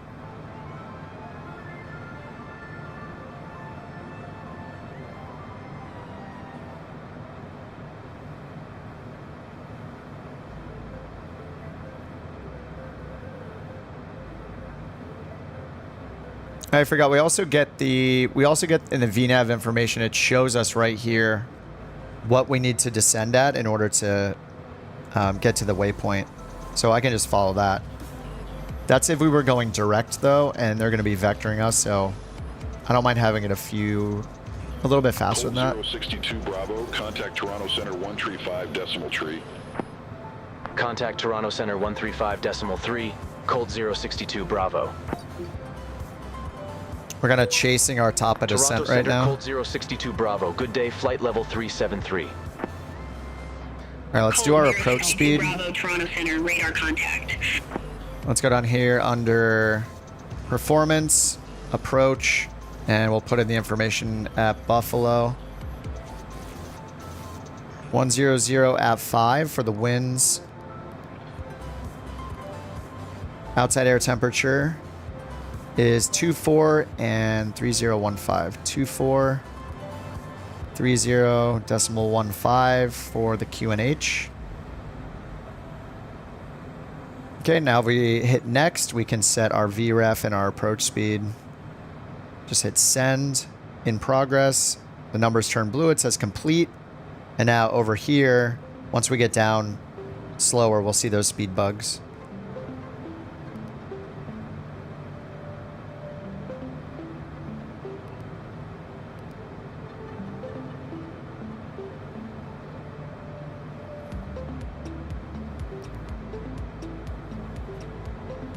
Okay, then we need to put in our minimum. So it's a localizer performance approach. So we're going to get very good, like localizer-like alignment to the runway, but the vertical guidance is just advisory. So we got 1080 for our MDA. So in this, we can put it in with the refs menu. So you hit refs, and then you use these right here, the inner outer knob. So I'm going to move this way down here to baro refs, and then push it. And then I'm going to use the inner knob to change the baro refs to 1080. Yeah, 1080. All right, 1080 is set. I'm going to hit references to close it. Heading, descend to 11,000 feet, altimeter tree 11,000. Expect further clearance in about 9 miles. Fly present heading. Descend to 1000 feet. Altimeter 3015. Colt 062 Bravo. All right, 11,000 feet, 3015. All right, 11,000. Oh, no, it got accelerated. Slowly. All right, 11,000 is set. And this has a pre-selector, so we can put in 3015 in advance. Just turn the baro knob, 3015. So now once we get to 18,000, we'll just right-click baro. It'll set 3015. This one does not have a standby, so I'll just set it to... Actually, does it? No, it doesn't. I'll just set it to 3015. There's not even a standard button for this one. Right-clicking this doesn't do anything. And if you don't want this to eat up your frames, you could just turn it off over here. Just click this button. Now we don't have to manage it either.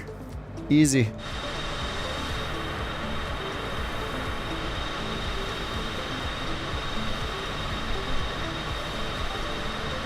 Why do the private jets cruise higher? Delta says, my guess, smaller tube, higher strength for pressurization, lighter aircraft, and above the busy commercial traffic. Yeah. I don't know the actual answer to it, but that sounds reasonable.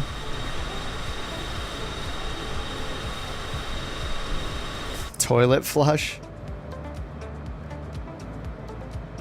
Toilet flush. If you're asking if we're gonna be able to use the toilet, I don't think so. You can't even get back into this thing without hacking your way in through camera trickery. Yeah, none of these buttons are gonna work back here. I don't even know what these are. Is this a cabinet? I mean, there's little drawers here. I don't think this is a toilet. Like, is this like a sleeping spot? Is there really a toilet when you lift this up? I don't actually know.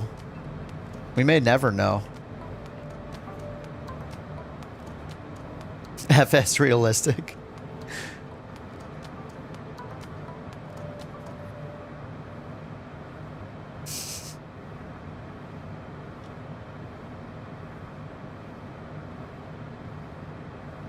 Yeah, it's going to have to vector us to the north more if it's going to line us up for the runway. All right, so we know our approach speed, though, down here. Approach, page 2. Final approach speed is 100. That's easy to remember. And I remember landing this thing. You have to, like, drive the nose into the ground to get it to land. What's up, Chara? Your flight instructor canceled another flight. Simulator time, then? TOD, toilet overflow dilemma. You got an approach from the southeast. Are you using ATC in any way? They might have you landing on the opposite runway. Originally, my plan was for 3-2 with SimBrief. But ATC changed me to 1-4 because the winds are better there now. So here we can see landing runway 14. And if I go to the options, you can see all the analysis. It just says the other runways aren't even used, I guess. So maybe they only... Does not use just mean right now? It must mean right now because there are approaches for the other runways that exist at the airport. Colt 062 Bravo, contact Cleveland Center 132.4. Contact Cleveland Center 132.4. Colt 062 Bravo. All right, so on runway 14 approach, we got a final Cleveland course Center, of 138. Colt 062 Bravo. Good day, flight Might as well level go and 285. check our tuning here. Colt Hit 062 tune. Bravo, Cleveland Center, roger. Nav 1 is set to 117.2. 117.2, which, oh yeah, we don't, sorry, I'm going to ILS. We don't have a, yeah, we're not using DME for this approach. This is just all WAS. So yeah, I'm just, I'm going to check it because of, oh my God, too many ILS approaches. All right, we're just good. We're good to go. We'll get excellent lateral navigation, line us up with the runway. But we should check the angle of descent here is 3 degrees. And our final approach speed is going to be between 90 and 100. So we'll be looking at, you know, pretty much right on 500 feet per minute during the descent once we're once we're on final. And then we got Wussel at 3,000, Jankel at 2,300. Then we'll start our 3-degree descent down to the runway. Then we get down to 370 AGL. And missed approach is climb straight to 3,500 direct to Wales.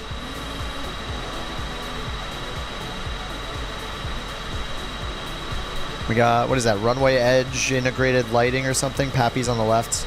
I always forget the abbreviations for the lighting systems. REIL. I think it's runway edge.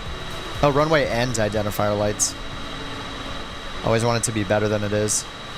Like have the whole runway lit up.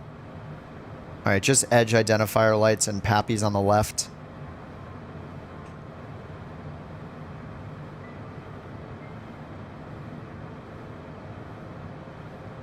Alright, looks like we're still on profile, but yeah, this profile assumes we're going to go... I mean, it's not much different than what they're going to have us do. So this profile is still helpful.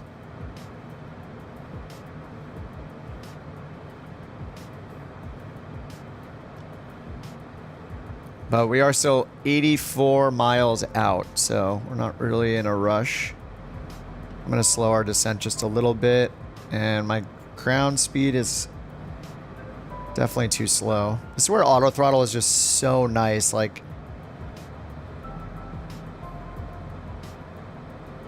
you just have to really be on top of the speeder. Like, I'm going 230 indicated. I'm at 23,000 feet.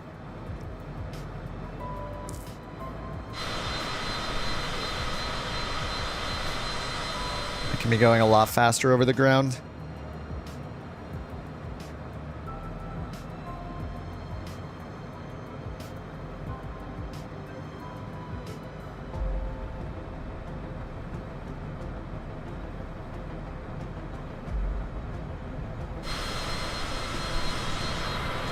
Yeah, but my scan is scan the chat, scan the chat, scan the chat, look at Navigraph, scan the chat, then look at my instruments. My scan's a little different. I can't help it.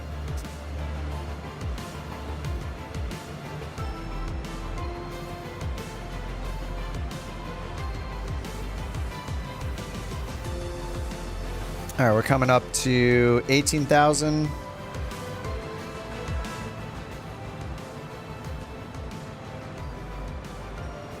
And they gave us 3029 for the altimeter setting. At the airport, it's 3015. So it's pretty different. So hopefully they'll give us... I mean, technically we should tune into the ATIS on our way in. I actually almost never do that with Beyond ATC because they grab it for us, so I just grab whatever the METAR is and use that. But we could use Turn COM left, 2 and heading 080, Colt 062 Bravo. hop on the ATIS. 135.35. Let me just see how COM 2 works. Tuning 13535, COM 2 active. Port information Lima. Nice. 1327 Zulu. Wind 110 at 5. Visibility 10. Few clouds at 6,000. Few clouds at 25,000. Temperature 24. Dew point 17. Altimeter tree 015. Landing and departing runways 0514. Bird activity in vicinity of airport. Advise on initial contact. You have information Lima. Nice. Okay, we got information Lima. 110 at 5. So yeah, runway 4 sounds good. Landing and departing runways 0514. We got clouds at 6,000. Few at 6,000. Few at 25,000. Temperature 24 and dew point 17. Just gonna double check that that's what we have here. 110 at 5. Okay, I had 100. And temperature 24, 3015. That's all correct. And it didn't change our speeds. All right, 18,000 coming up. All right, I'm just gonna right click here to switch.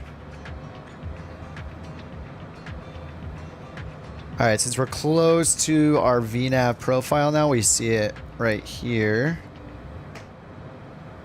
And we can use this to, we can follow it if we want to, but It says we need to be at 1,700 feet per minute. I'm doing 1,700 now. And we are now 64 miles out. And if we look at the MSA up here in the corner, 3,900 feet's minimum safe altitude.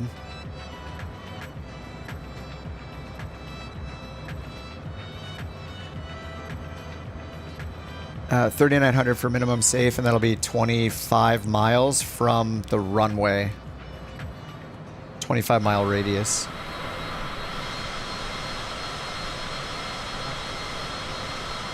But anyway, we got ATC, so we're just listening to them, going down to 11,000. All right, 17.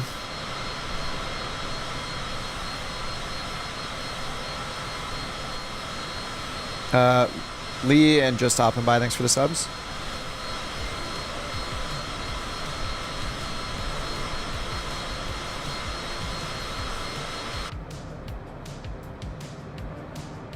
All right, 16,000.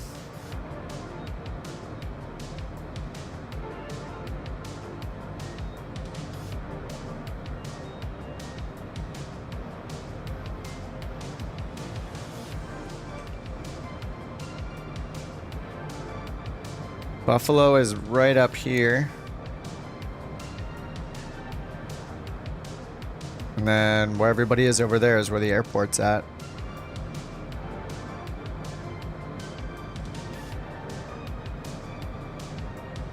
And is the Learjet really that fast, or did you time accelerate? What happened? How am I so late? Probably just my slow airspeed. All right, we are going to need to slow to 250 knots though. Or below when we get to 10,000.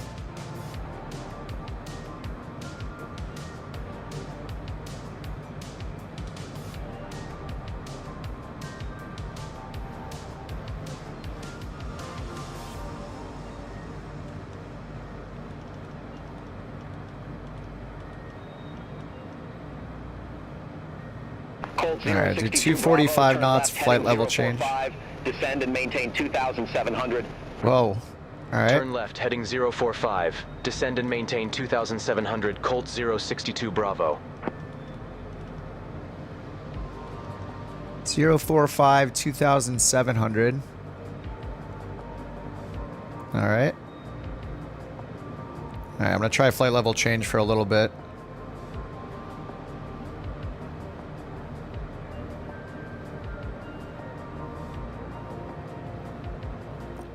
Oh, the Lear goes 0.8? Crazy. I'll have to fly that again sometime too. Maybe one of the longer routes I'll do the Lear. I just want to start with something I'm a little more comfortable in.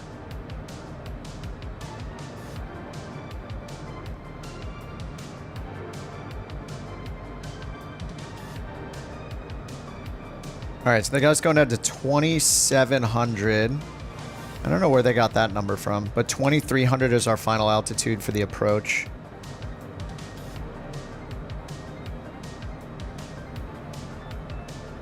Colt 062 Bravo, contact Cleveland Center 125.2. Have a good day. Contact Cleveland Center 125.2, Colt 062 Bravo. Cleveland Center, Colt 062 Bravo, 12,800. Cruised at 0.75. Yeah, I think I only tried it that one day when it first came out. Bravo, contact Buffalo approach 126.5. they just passed us off. Colt 062 Bravo. Take care. Buffalo, Colt 062 Bravo, 12,300 with information Lima. Yes, I did pick up Lima. Buffalo approach altimeter tree 015. Expect the visual approach runway 14. Altimeter 3015, expect the visual approach runway 14. Colt 062 Bravo. All right, 3015.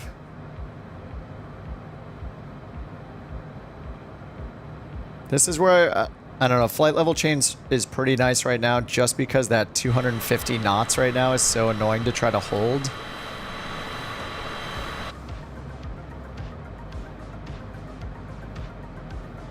Yeah, it looks like my vertical on the profile, I'm pretty good right now.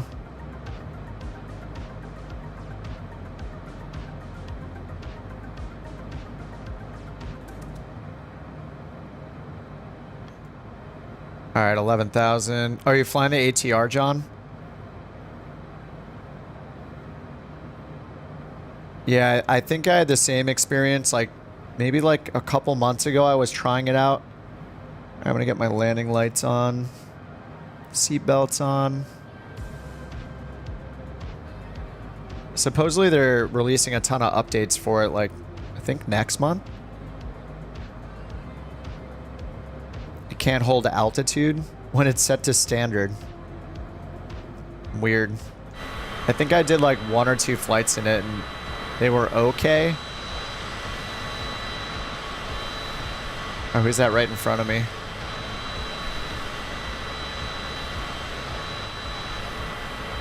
Dale, someone named Dale's in front of me in a TBM 930. He's really far down there though, 4,000 feet. You were between the ATR and the Vision Jet? Well, I wouldn't get the Vision Jet because it's going to be free in flights in 2024. The ATR is supposed to get updates soon though. Like, I think it's next month it's getting updates. I'd have to go back and check. Runway 14, yep, I got the same.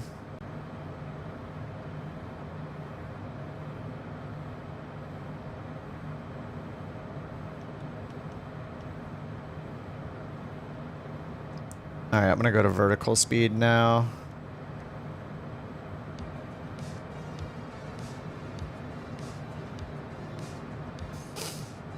And we're less track miles than they're vectoring us for, so I need to descend faster. Looks like they have us going more towards Wusol or something, so I'm going to go direct Wusol just to see the VNAV profile updated. No, we're going a little right of that. Maybe even direct Jankel. Yeah, they love vectoring you in like real close.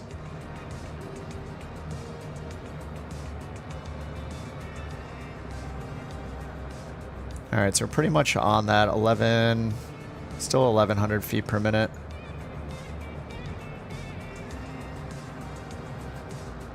All right, I just need to get slowed down soon. We're 27 miles out. I'm gonna get it down to like 220 or something.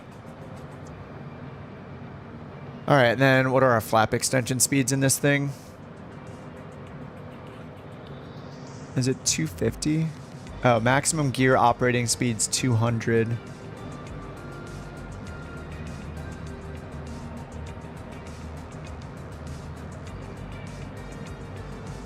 I don't know if we have the flap speeds shown here. No, they're just on, I think they're on the speed tape. Yeah, there's flaps 15 at 200, okay.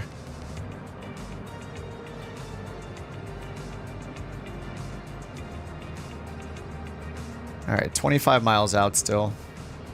So gear is 250, flaps are, looks flaps 15 at 200. I feel like it's like 140 or something for full flaps. I'm probably wrong. All right, this thing is such, I just remember in this plane, you have to like really like push it down onto the runway to get it to land.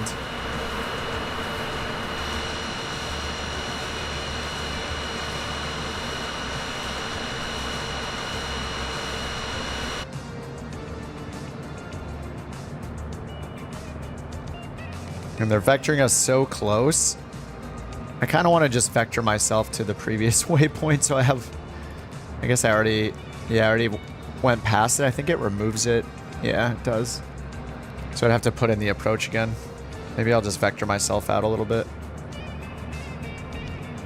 All right, flaps 15 speed, going down to 2,700. Wonder if that's the runway right there. Oh no, here's the airport right here. We're like headed directly at the airport. All right.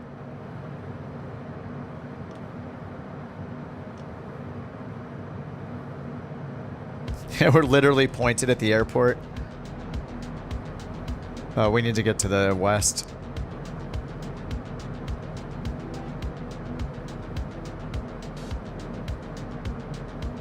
And the final altitude, 2,300. And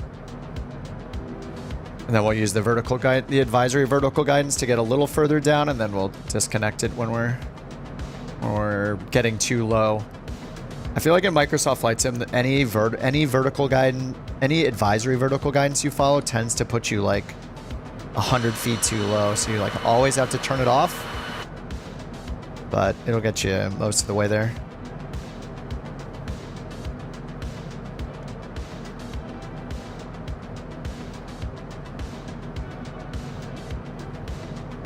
Nice. Who's that? Oh, MiG-29. You guys are always flying different planes, and then I install it, and then you guys switch planes again. Getting trolled. Alright, 4,000 feet coming up. We got our V-speed set. No flaps yet. Lights are good. We got the approach in. It's going to be... We can use the LP approach for our lateral guidance, though. They're vectoring us, so we'll just probably just end up using it for guidance here. I mean, we can see everything. It said few clouds at 6,000, but it's just totally clear. It's like there are a few clouds way over here. That's about it, though. It's funny it said bird activity, though. Don't really normally hear that.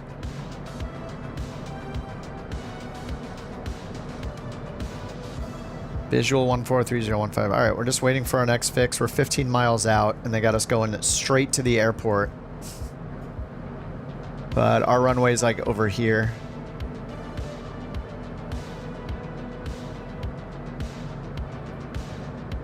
Colt 062 Bravo, turn left, heading 020. Turn left, heading 020. Colt 062 Bravo. All right, 020. Altitude capture. It's going to hold us at 2,700. All right, our approach speed is 100. We're going 180. And they're going to just vector us. Yeah, they're having us go towards Jankel, but I know they're going to turn us in at the last second, so I'm just going to get really slow. Not going to get the gear out yet, though. Okay, it's 160 for flaps 35. And there we can see... What is that T-bug? I don't think I've seen that before.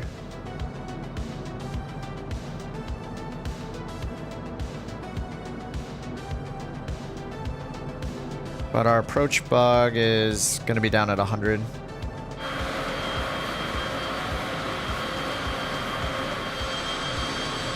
Hello, Buffalo. Oh, John, setting it to 2992, it behaves differently than setting it to standard. That's a nice one. All right, so we're holding the altitude. I'm going to set it at least to 2,400 to match what we got here. Altitude. Oh, 2,300. There we go. Altitude.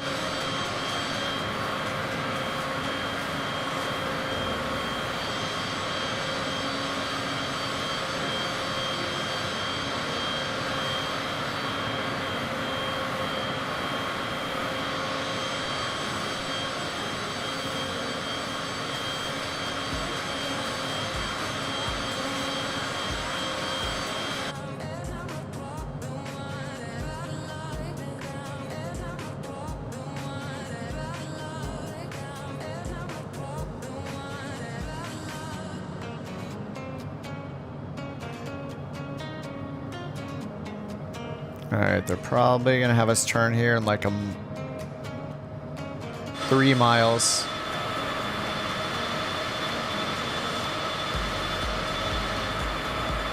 Our next leg after this is to KGFL.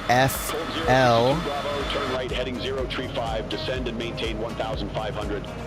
035, Turn right, 1500. 035, descend and maintain 1,500. Colt 062 Bravo. Alright, let's get gear and flaps.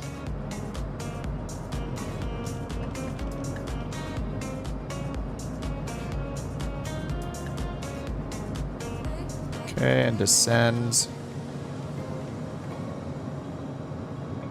And approach.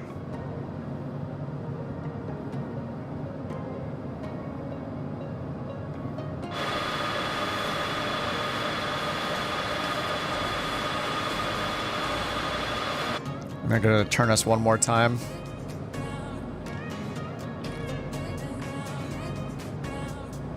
All right, I'm gonna try to get down towards 100. I'm just gonna get full flaps out right now.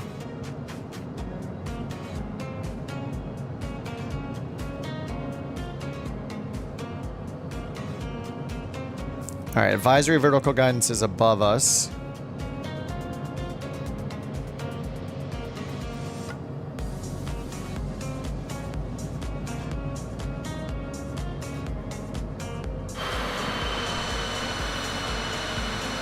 This is such a short turn for the runway.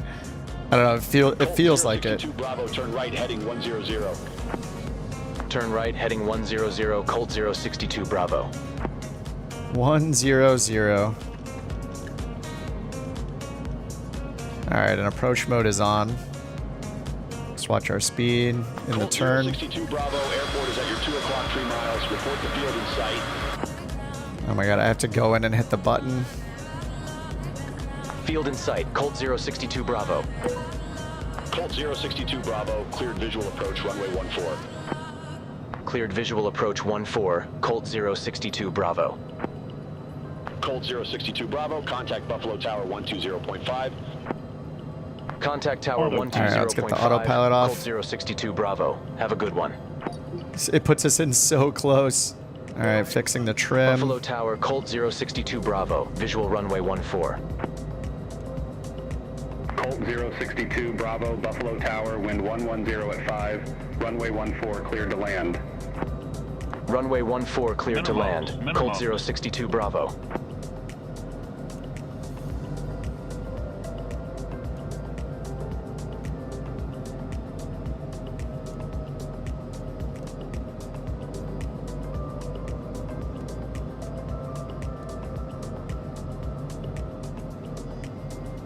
Alright, speed is good. Little low.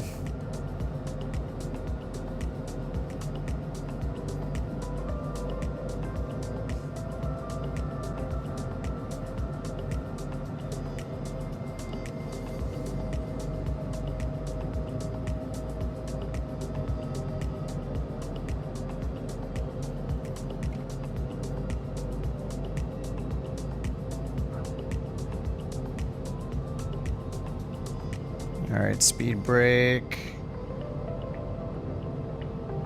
Speed brake out. Alright, that was not as bad as I thought it was going to be. I mean, that's a tight turn though, man. That is such a tight turn. Colt 062 Bravo, exit right at Delta 5. Exit right at Delta 5. Colt Delta 062 Bravo. 5. Is this Delta 5?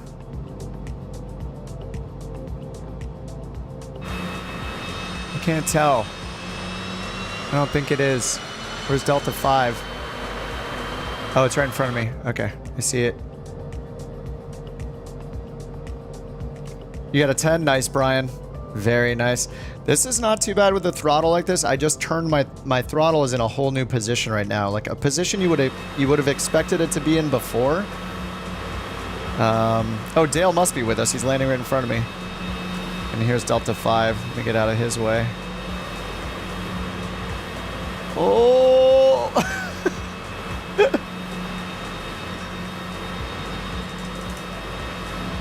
It's nice to have the throttle in the flat position instead of like a 90-degree angle vertically, believe it or not. Whoa, what the heck? What was that? Colt 062 Bravo, contact ground 133.2. Alright, flaps up, taxi light on, pitot heat off. I'm gonna see if I can catch some of you guys landing. I think I was one of the last ones in.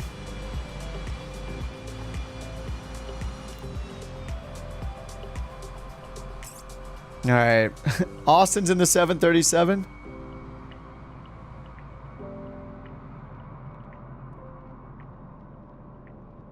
Oh, is this you right here, Delta? Was that you right there? The Sundair one? Sundair? You're in the couch? Did you get the latest version of the couch? Wait, I installed the couch liveries. Did you get it really early today? Because we renamed the folder. You might be using one since if you grabbed it in the first 30 minutes it was released. The green dot folder got renamed to like blue or something, but then it got reverted to not say blue in the folder name. So in mine, I have the non-blue folder named one.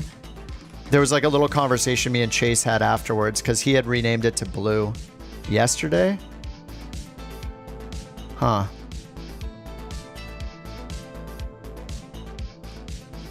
Turk said ORD. Oh, he doesn't want to lose the first route. Oh no. Turk. I don't know if he knows what we're doing. That we're doing the challenge and you can't fly airliners. Let me check what I got here. I think I might have gotten a 10. I got a 9.06. No beacon light. Oh no. Oh no, there was a light. If I just had the light, I would have had a 10. I forgot the beacon light when I started it up. My touchdown was good. Here comes Veerman in the CJ4.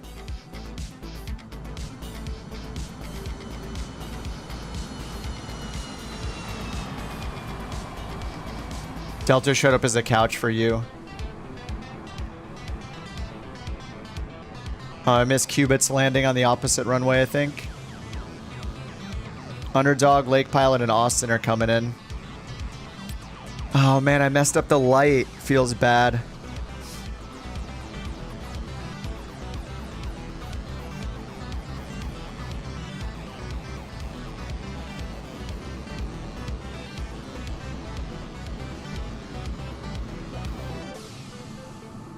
Yeah, Delta, I have whatever is installed right now is what or whatever is available in the liveries now is what I have. You might have to like just re-download them, or I don't know, maybe I have to. I think I have them set right though. Yeah, update for the 319, 321 liveries, so you have to overwrite them. Ooh, that was a hard one. Oh, I thought he was going around. No, go around. Stick it, stick it.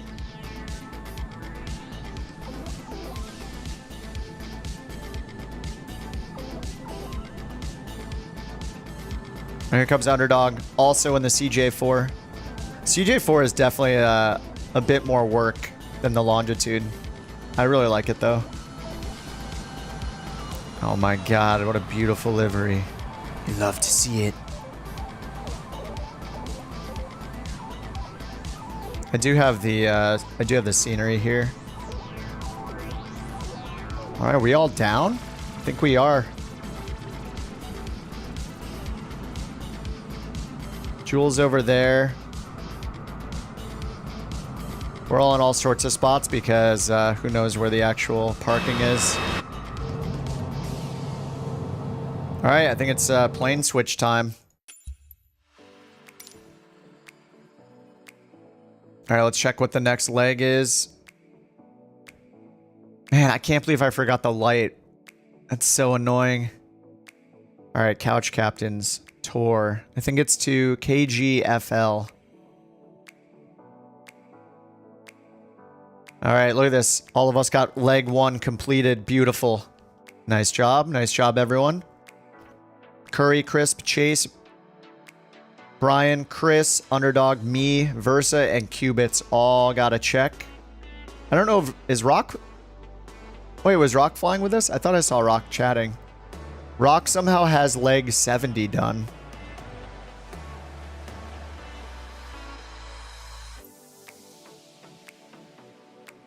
Okay, leg 2. What do we got? Well, I already said it. KGFL, Floyd Bennett Memorial. I do not have any scenery for that one. But that is fine. Buffalo. And this one's 226 miles. Man, what do I want to fly now? 226 miles sounds like Turbine Duke territory. Or maybe Vision Jet. Everyone loves the Vision Jets. I'm going to do the Vision Jet as well. We don't have a Duke livery, right? So that makes the choice a bit easier. Wait, do we have a Duke livery? No, I don't think we do. All right, Vision Jet. Too nervous to fly under CCX. Oh, having never done the CJ4. Yeah. Yeah, that's fair. Very fair. Yeah, that was just a long leg. I don't know if we can do these legs. Oh, sorry, Delta. See you, dude. Have a good night, man. Good to see you for one of the flights. I like the orange one. All right, I'm going orange. K buff. Where do the GAs sit here? There are all gates here. Or 3 cargo ramp spots. All right, I guess we'll all be over here in the cargo ramp. All right, Vision Jet time. So let's set this up. I'll do 323 this time. Buffalo to Floyd Bennett Memorial, KGFL. And the SF50, the Josh, is the Vision Jet name. Off block in 15 minutes, and it's an hour and 15-minute flight. All right, getting the SimBrief flight plan going.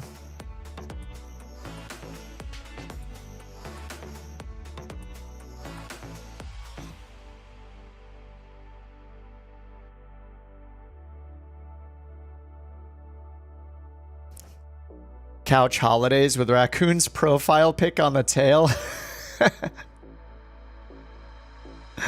The Matt and Mr. Skins, thanks for the subs, guys.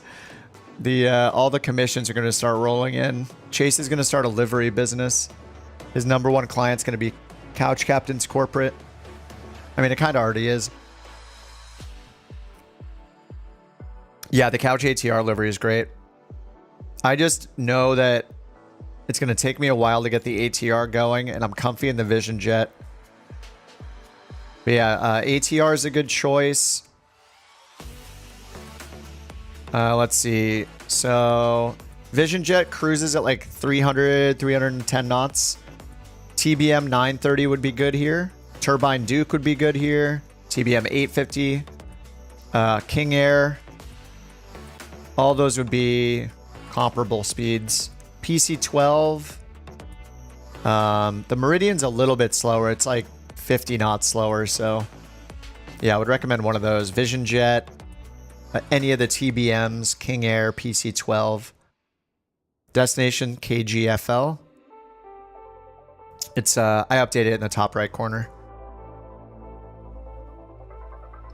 Did someone say raccoons? What's up, raccoon? All right, let's start the flight. Flight level, we're only going up to 17,000, I guess, on this one. Air distance, 251 miles.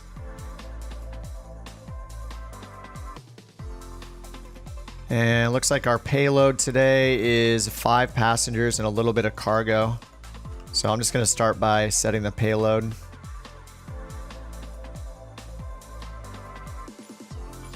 All right, payload is 913 pounds.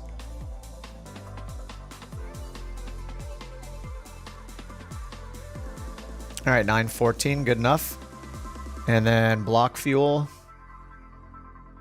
1340 on the fuel. All right, 1360.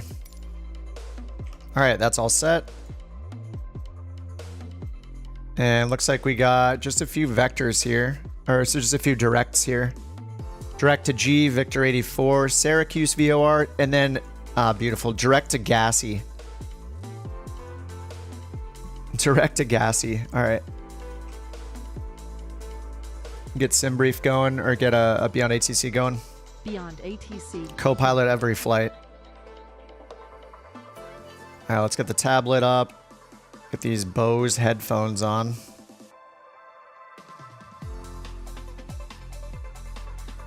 Get rid of the chalks right away.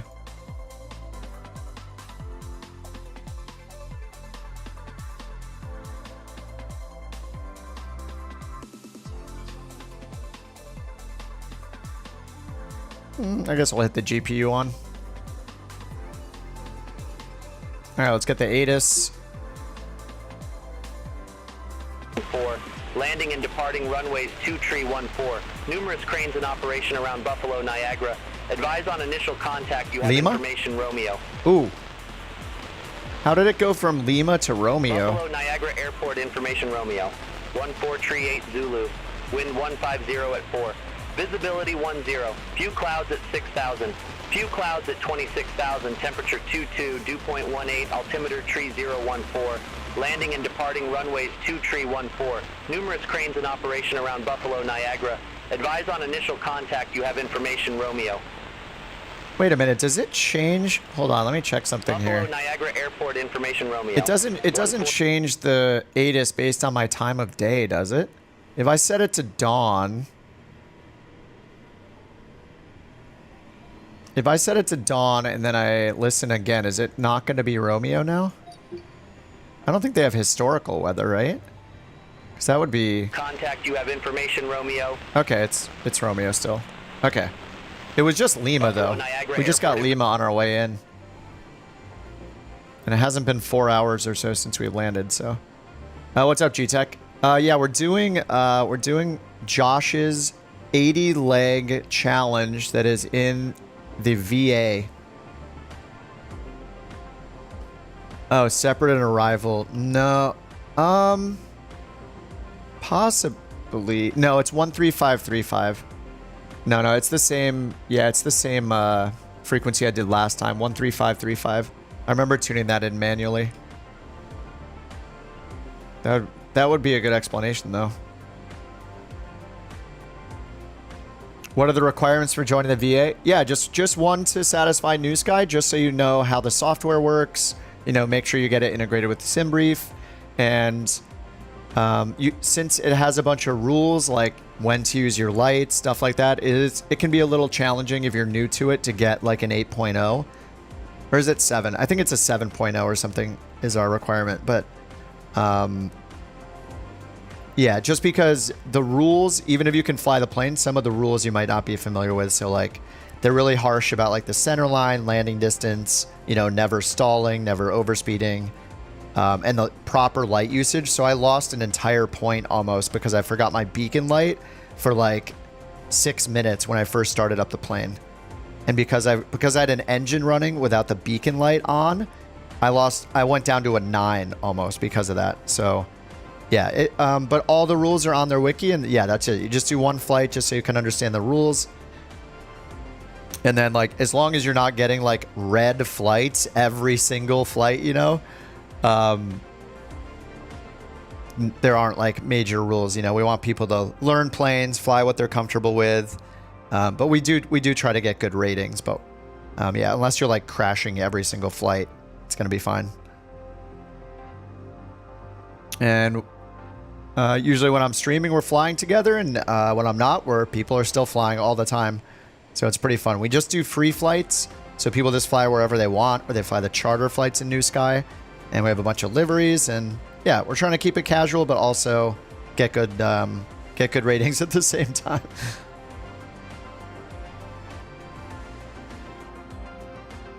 But yeah, you are more than welcome to join us.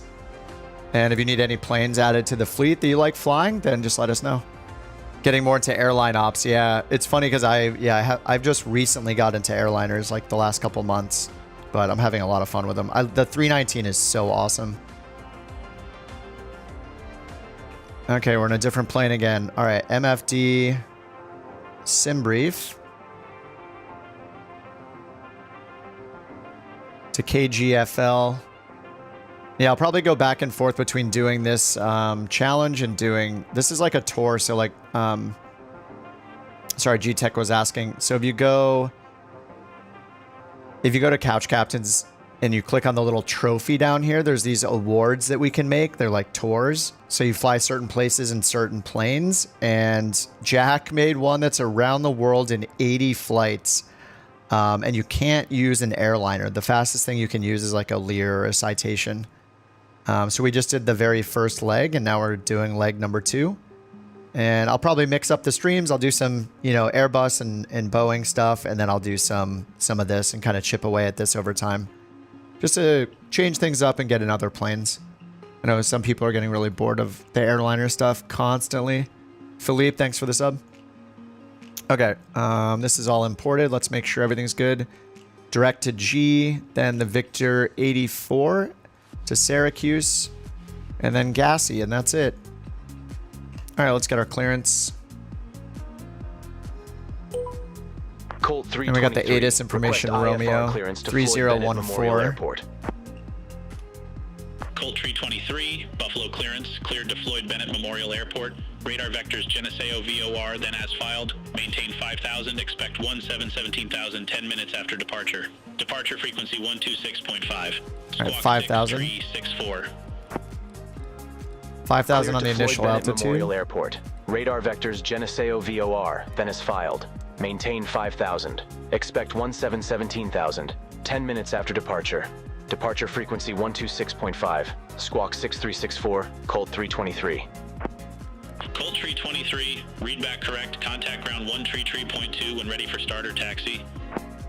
Ground 133.2 when ready. Colt 323. Alright, 6364, and I need to change this to inches of mercury. There we go. Alright, 3014 on the altimeter, and they said they're runway 23 and 14. And we got runway 14 is expected, which is what we got from SimBrief. Okay, so I'm going to go down here and set runway 14.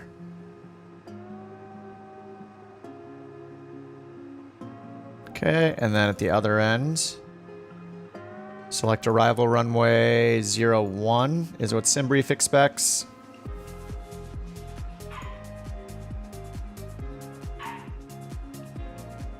Alright, checklist. Door is latched. Parking brake as required. Parking brake is on. Battery 1 and 2, Gen 1 and 2.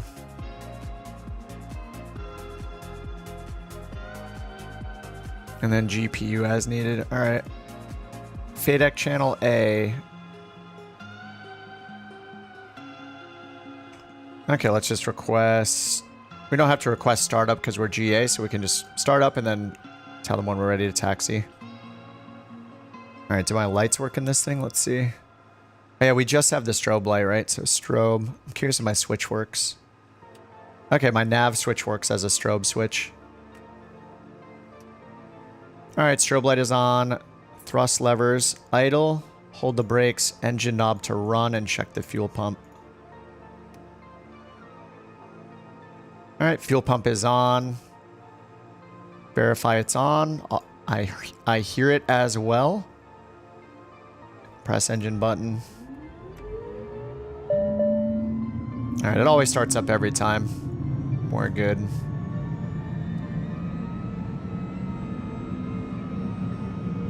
Ice protection, not needed right now. We're at 22 degrees Celsius. When we get under 10, we'll turn on the engine anti-ice switch right here. Alright, once it's started, we'll get rid of the GPU.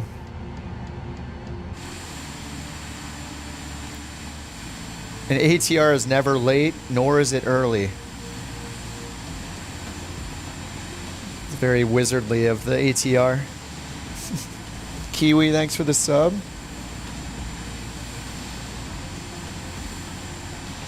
Alright, leg 2. Leg 1, CJ4. Leg 2, Vision Jet. Leg 3? Question mark, question mark. I might do the Meridian leg 3. I want to keep changing it up. And I love this livery. There's just something about the, like, tan, orange, brownish colors with black. That looks slick. Not as flashy as the blue one.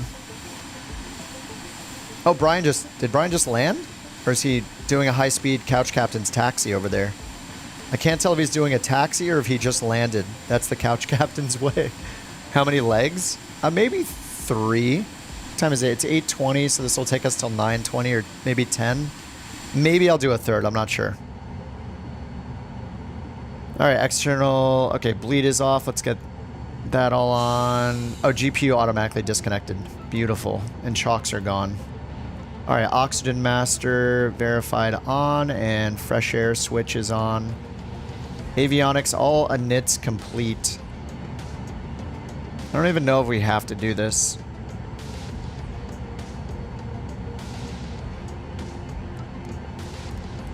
Or is it under utilities? Initialization.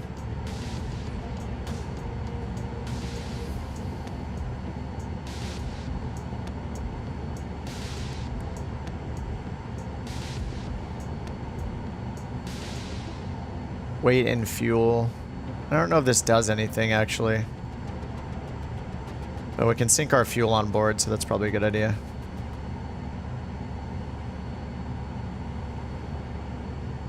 Alright, let's get our map full screen over here. On the map, please. And map settings, be quiet. There we go.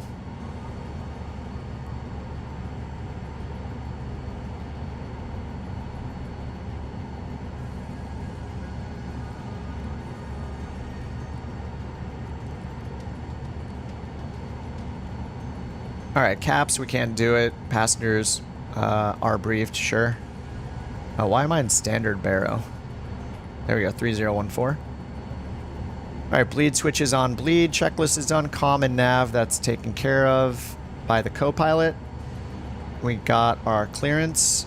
Altimeter is set. Transponder is set. Heading, altitude, heading and initial altitude. Alright, let's go to sim brief. Or sorry, to navgraph. Let's get the runway heading. Import from sim brief.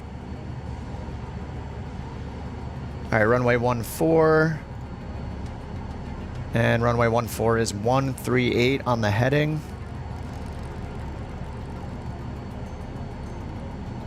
Alright, 138 is set. We'll do heading mode. And then we'll do flight level change and FMS for the auto throttle. I guess I'll reach down and hit the auto throttle button myself.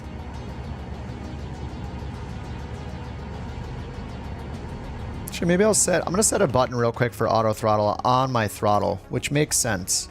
I have kind of an unused switch over here. So let me set on the panel.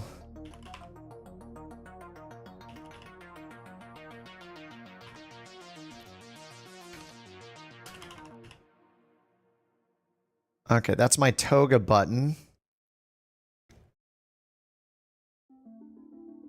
Wait, is that this button? Oh, it is that button. Okay, that's my toga button. Arm auto throttle. That switch. Okay. So when the switch is up, it'll be in arm position. When I pull the switch down, it disarms it. All right, auto throttle switch set. Unless, can we test that now? No, because autopilot has to be on. All right, probe heat. We'll turn the probe heat on once we get towards the runway. Flight controls free and correct.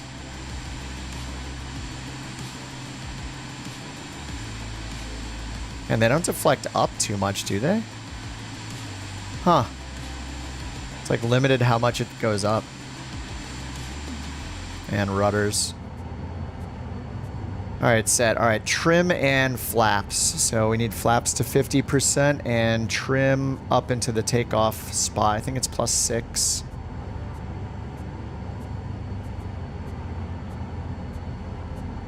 Alright, 6 degrees up. Speed bugs, takeoff on. BY 165. Rotate at 90.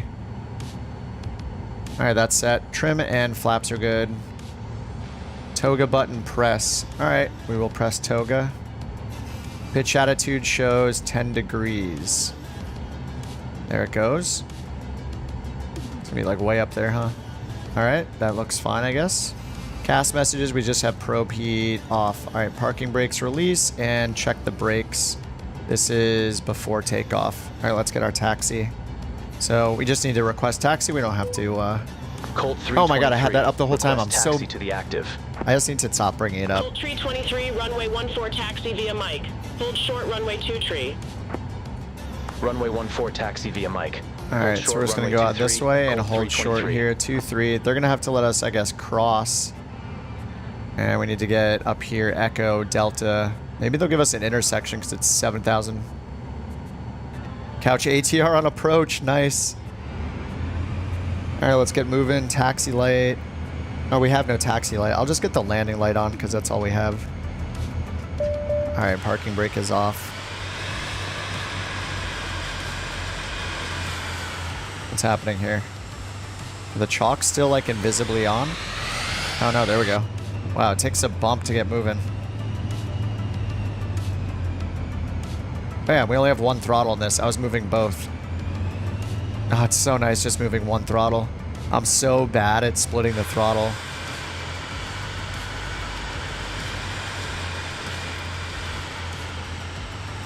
Oh, you're departing early because it's late. Nice. All right, teaming sounds good. Bedtime in Florida sounds good, man.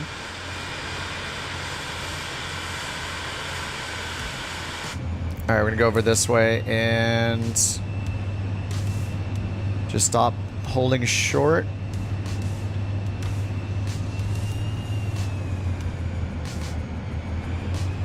$14 knot ground speed.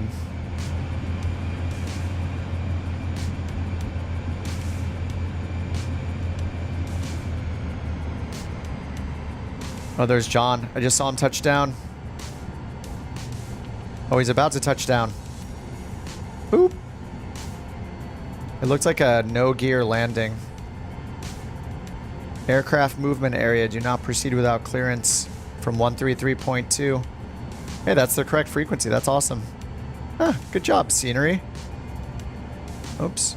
Do not proceed from here. Now we can go up to the hold short point, I think. No, that's the line we're not supposed to proceed from. But there's a hold short line up here.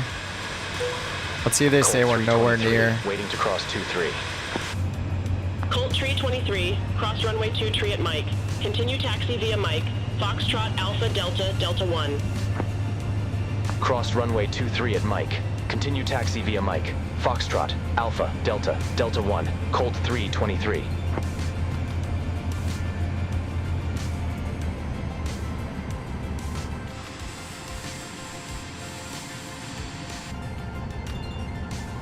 Mike Foxtrot. Here's Foxtrot right here. What's up, JJ? Performance is good, especially when we are in little tiny planes like this. But yeah, it's been really good, actually. How's it going, JJ? Wind is calm. You love to see it. I want like a 20 knot perfect headwind so we take off like a helicopter. Aren't I supposed to go this direction? Let me look at the map to see what it's thinking. Okay, it wants me to go straight here.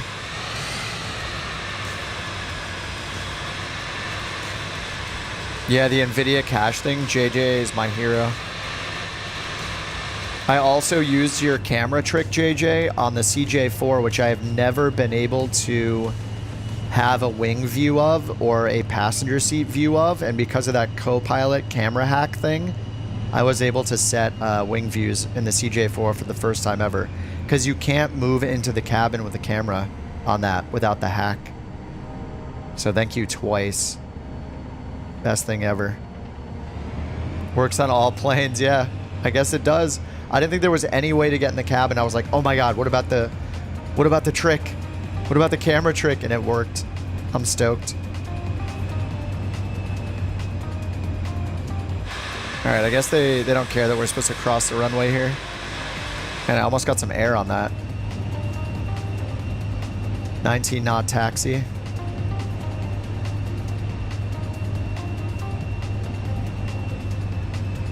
It's a long taxi. Alright, Fox Alpha Delta Delta 1. Delta 1 is all the way. Alright, we're just going all the way. We're chasing Jewel. Jewel's in the ATR. Yeah, ATR should have a similar speed to the Vision Jet. Maybe like 20 knots slower. I think it's in the upper 200s and the Vision Jet's in like the lower 300s.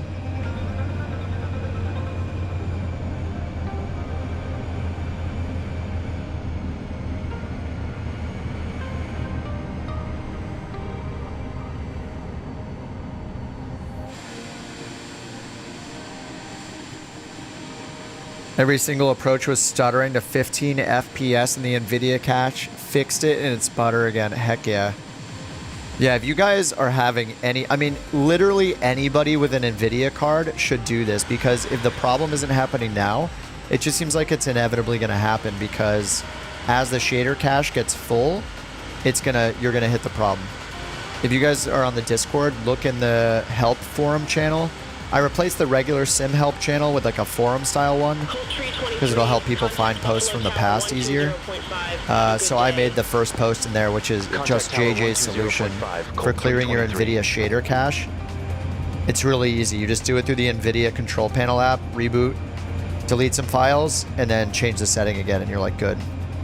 And then you can like, I think it's even maybe optional to delete the MSFS scenery cache, but that's a good idea too. It's you could do it like 5 minutes, and it fixed like 99% of my stutters. Every now and then I'll have them, but it'll be for like a split second. Oh my god, the MU2. Oh man, I forgot we had the MU2 in the fleet even.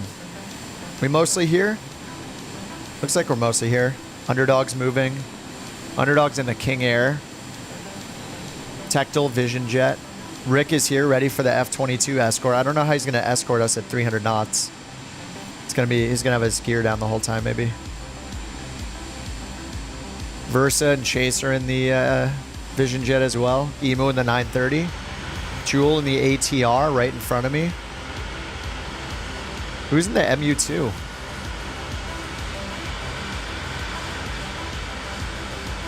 Look how much throttle this thing takes to get it moving. All right, departure briefing. We're flying from Buffalo to KGFL. We got information Romeo. We're doing runway 14 departure, and we're flying runway heading until they vector us to our first waypoint, which is GEE, the Genizo VOR. And yeah, we're gonna fly the airplane. Cruise is 17,000. All right, probe heat switch on. Ask them for permission. Colt 323. Holding Engine short, IPS. Let's get the ECS on. 323 did not copy. No IPS is needed because it's plus 22 outside air temperature. Runway 14. Pass messages are clear. Tower, wind 150 at 4, flight Trim and pitch 140, trim. Runway 14 cleared for takeoff. He said heading 140, but Fly heading 138 runway 14, is the runway heading. cleared for takeoff. Colt 323. MFD is configured. All right, thrust lever to take off. Thrust setting aligned with the bug. I think it's just max. All right, landing light is on. Pressurization is on. We're good to go. Pitch to 10 degrees and landing gear up with positive rate. Flaps go up at 115. And we got our strobe light on this whole time. Rick's going vertical. Oh my god. Oh, I thought that... Is that a Meridian? Or is that a TBM? It's so hard to tell the difference sometimes. You think I know what like my favorite plane looks like? PH-100? Nice. I think you're going to be quite a bit faster than us, but it's all good. Alright, takeoff thrust is set. Rotation's going to be, I believe it was 90 knots.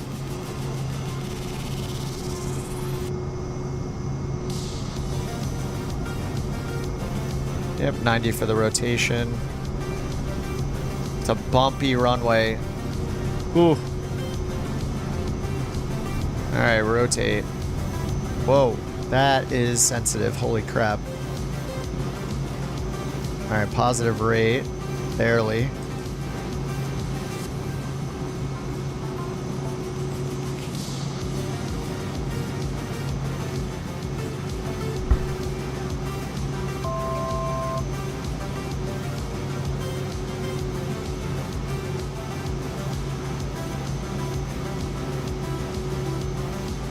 All right, 400 AGL. Colt 323. Flaps up. Buffalo departure. See you. Contact Buffalo departure. Colt 323. Whoa, where are we going here? Plane. Buffalo, Colt 323. All right, I don't trust this thing. I'm turning the autopilot off for now. Colt 323, Buffalo departure, radar contact, climb and maintain 1010,000, altimeter 3014. Oh, it reset my... How do I get it out of this takeoff mode? 10,000, altimeter 3014, Colt 323. Yeah, this is why I never use the takeoff mode. 323, turn left, heading 105. Oh my god, look, it's trying to pitch me down. It's in roll mode. Yeah, I'd rather use flight level change. Oh my god, I can't get it to stop pitching me down. This is insane. Look at the flight director. It reset my climb altitude. Yeah.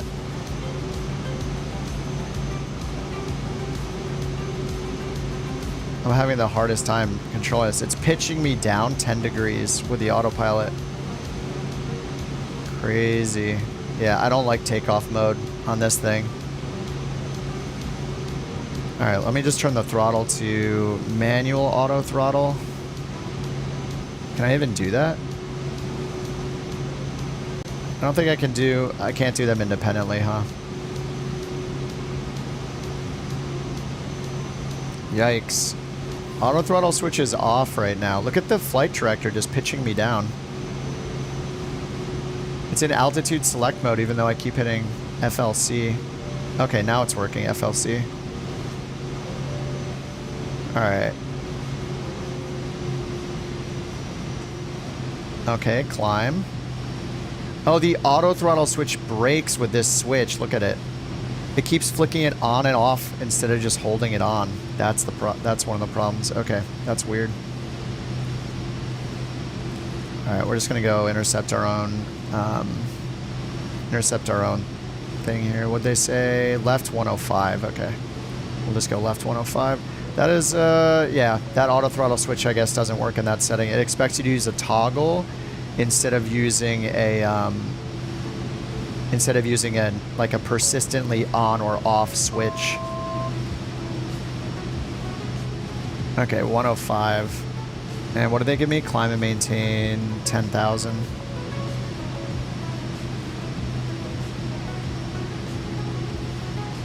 I generally avoid those takeoff modes because like they confuse me. I'm just not using it right, but until I learn to use it, and they're different in each plane. Anyway, all right, that'll be fine. Flaps were up and all that. Next checklist.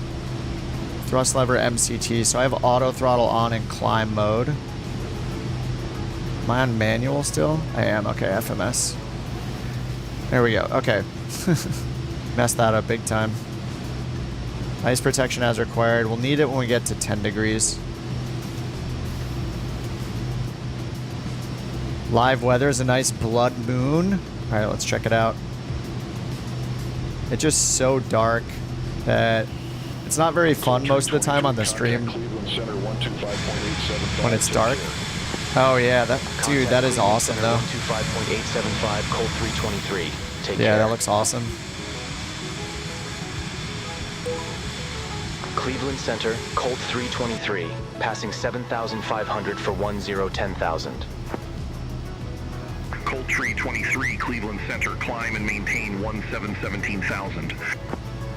Climb and maintain 1717,000, Colt 323. The Vision Jet does not have a working chute. Colt 323, cleared direct Geneseo VOR, resumo navigation. What? It just reset my... Cleared what just direct happened? It Geneseo just reset VOR, my selected resumo altitude navigation, while I was Colt rolling. 323. There's some bugs, dude. I don't know what's going on. All right, resumo navigation and direct Geneseo VOR. Geneseo. All right, activate direct. We're under 10 degrees, so let's get the engine ice protection on right here. Altimeter next, yeah. And flight level change went off because that was so weird. I was rolling it higher and somehow it reset to the current altitude while I was just turning it with my mouse wheel. What is happening? Why? All right, well, at least it's pretty outside. Just perpetual sunrise, best time to fly. You can divert on free flights in New Sky and have it count. I doubt that you can. I doubt you can divert for the award flights because yeah, you're meant to get to the exact location, leg to leg. I haven't tried it. Maybe. If anybody wants to test it, they definitely can. All right, 10,000. Actually, we just leave the landing lights on all the time in this thing. From what I remember from like a real world pilot video about this.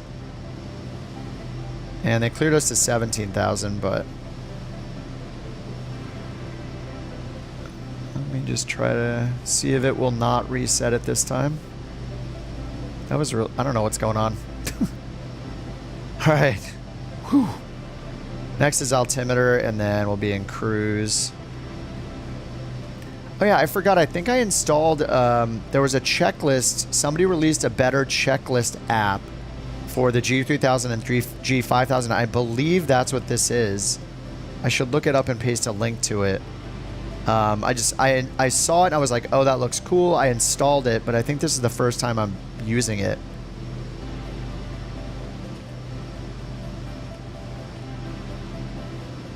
Okay, yeah, I found the Reddit post for it by ilpav12 is the username.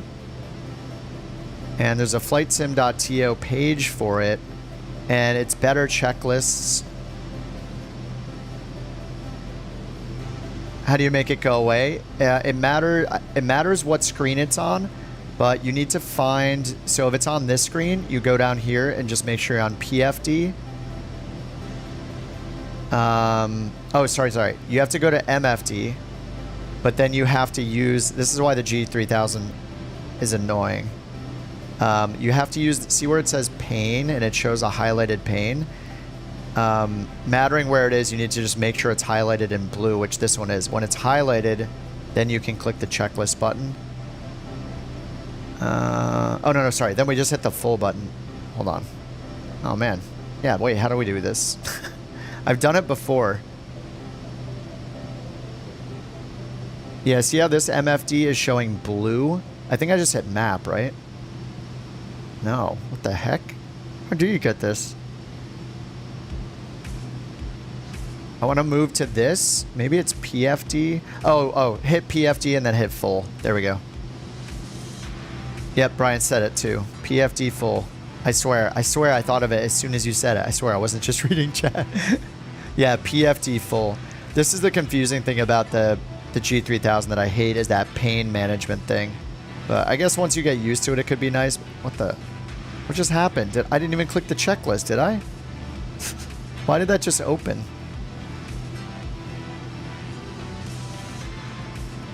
Maybe I did I don't know.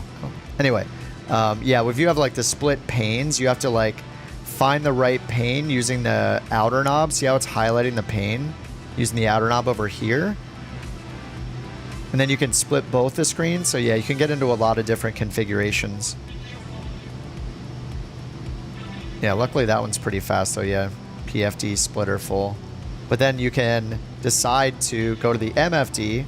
And now because it's highlighting pane in teal, you can now change this to something else if you want. You know, like charts or something, which could be nice, you know, like it is nice once you get used to it, I think. It's just a little quirky. I don't know why it's showing a Roswell approach here, but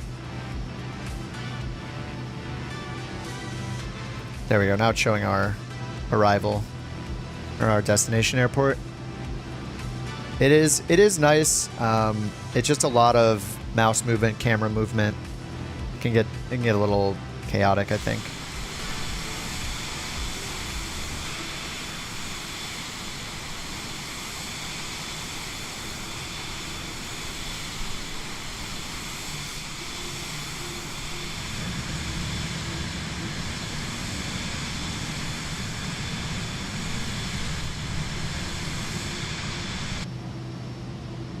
I think there's a dark mode too, right? Chart options, dark mode, auto. Could be nice. I actually kind of like the charts on this side. And then you have your map over here. I just love the full screen map. Especially when you do the full screen one, you get all the VNAV information in the bottom corner. It's pretty nice. The painful part of using this is really when you want to manipulate the charts. Like if I zoom in, it's only loading a very low resolution chart. So if you want the resolution to be better, it's all like I can make out most of the numbers. You can see how they look all like jagged edged, like aliased. So if you need to zoom in, it's kind of a pain. You have to go down here like MFD. We're on chart selection. I have to go down here and hit this range push knob button. And then it lets me turn this. Actually, can I do that first? Okay, you can turn for the range, but if you want to pan, you need to right click and then use this touchpad to move around. So you zoom in with the knob and then move the touchpad around to, now you are all zoomed in, so it's much higher quality. What server? We're on USA West. I guess I feel like this is the best place to put the charts because generally you're going to be accessing like the nav comm if you're doing your radios yourself, or you're going to be accessing the MFD stuff to just, you know, zoom your map in and out. So over here, if you dedicate this pane to charts, you're not really doing anything other than like putting in the minimums and turning on the speed bugs on the PFD. So besides that, you just switch back to MFD and then you're back on with your chart. Maybe it's not that bad. You could definitely get used to it.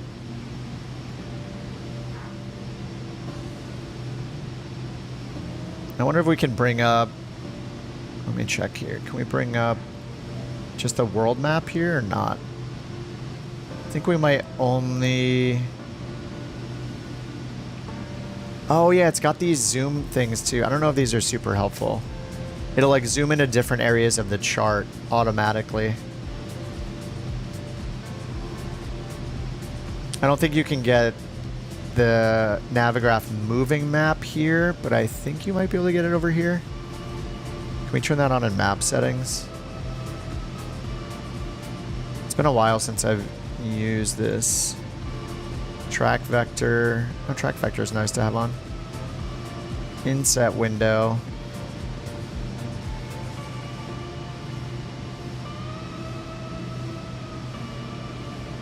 I don't know if you can get the moving maps here.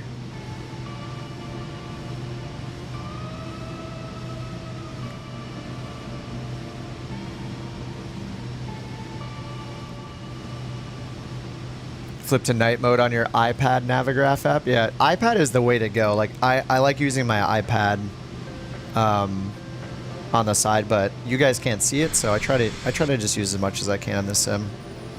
Or worst case, yeah, I have it so I tab out to my desktop app. This is just so nice to use. I love the Navigraph desktop app and the iPad app. I wish the in-game chart toolbar version of Navigraph, that plugin, was as snappy as this and didn't have bugs. It has this weird bug where if you click anywhere off the map, like if I clicked over here to the right while the in-game chart was open, it'll trigger a click within the map over here and just bring up some random sidebar. And they haven't been able to figure out how to fix it. But yeah, the desktop app is so good. And the iPad app. It just feels like you're like flying for real. Like you got your monitors, then you got your iPad on the side like a pilot would. Landed at Buffalo rough, but feeling better about the CJ4. Yeah, the CJ4, it's just a lot of manual work. Like we have VNav in it, but not having auto throttle in a plane that fast is interesting. And then we have like the Vision Jet that's like, you know, much slower and has auto throttle, so it's kind of funny. Does the TBM 930 have auto throttle? It's been a while. All my Navigraph integration. What do you mean it's all my Navigraph integration? Oh yeah, I forgot to paste that link for the plugin. This one right here. Oh, the 930 doesn't. Okay. This flightsim.to, I don't know, you guys that fly the Vision Jet all the time or use the G3000 or 5000 all the time, this person made, here, I'll just bring it up. This is the page. They made this checklist plugin for the 3000, 5000. They use like the working title code to extend it, like make it better. So it has like all the other procedures and Cleveland Center, Colt they just updated everything. Good morning, 17,000. New Sky Vision Jet. Yeah, it's SF50. It's called the Josh. SF50 should show up. That's how I found it. But I think the name of it is the Josh. SF50, the Josh. But I guess this is working in like the TBM 930. What else does it say here?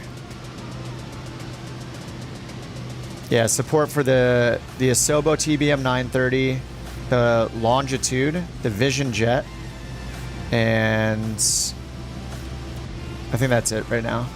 Anyway, those are the three that have it anyway. Longitude, Vision Jet, and TBM. Yeah, I think these are different. Like this is a combined checklist. I'm pretty sure in the real plane or in the default one, this is all these are in different ones. And we don't have to worry about the transition altitude. Ice protection is good. RVSM. We're not in RVSM yet, right? Doesn't it? I mean, we're not even in Class Alpha airspace. What about RVSM altitudes anyway? It goes up to 390, right? Oh no, 410. 29,000 to 41,000 is RVSM. And then above 41,000, it's what, 2,000 feet of spacing vertically.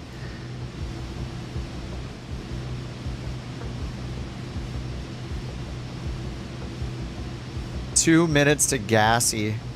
Yes. I'm 30. Oh, no, I'm not. Sorry, you're way ahead. Oh, yeah, you're way up there. Okay. I'm 2 minutes to... 2 miles to Umagi. Umagi? Man, it is so hazy. Is this fire? Is this fire stuff again? Fire maps.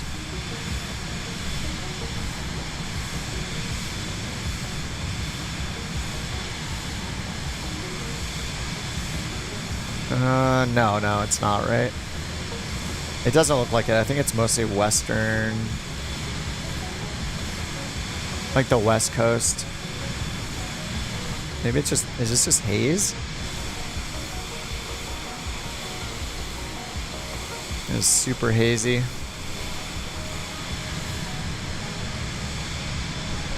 Oh, you do think it's smoke? Oh, northeast has been getting smacked? It's weird. Maybe it's just this map I'm looking at doesn't have enough information from Canada. All the Canada stuff it's showing is far west. There are some north of here. Anyway, I believe you.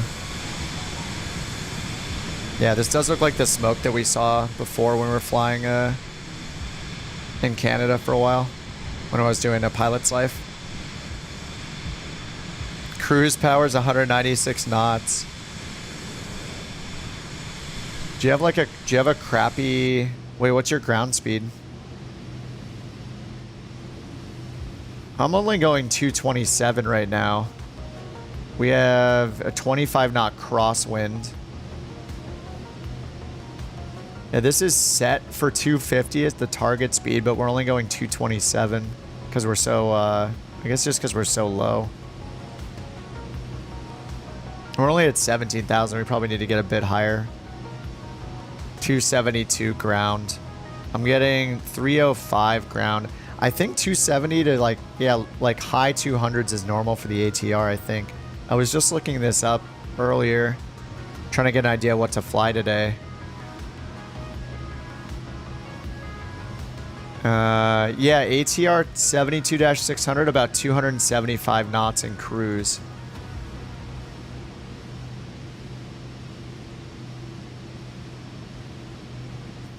At least according to ChatGPT, which I rarely use, but when you wanted to compare a bunch of airplanes at once, it's kind of really nice. I rarely use it, but I'm like, I need to know the airspeeds of these 10 planes. It's pretty useful. Oh, did I put custom cameras here? Oh, nice. Oh, this could be better. Oh no, the windows. That's not too bad. That's a pretty good one. Yeah, the ATR is like surprisingly slow.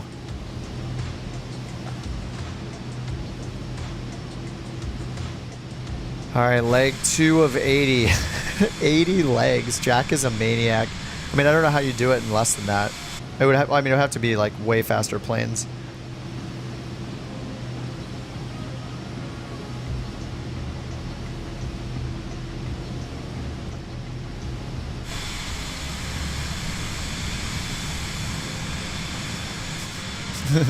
The airspeed velocity of an unladen swallow?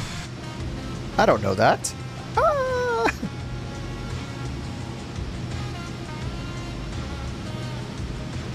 Is that from The Holy Grail? What a good movie. I haven't watched that in so long. That is such a great movie.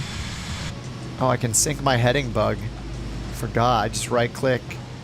Incredible technology in the Garmin's.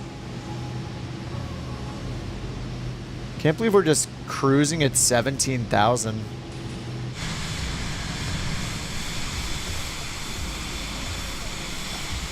It's still doing the wig-wag lights because we're so low? Is that why it's doing that? I guess I should turn the landing light off because it's doing that.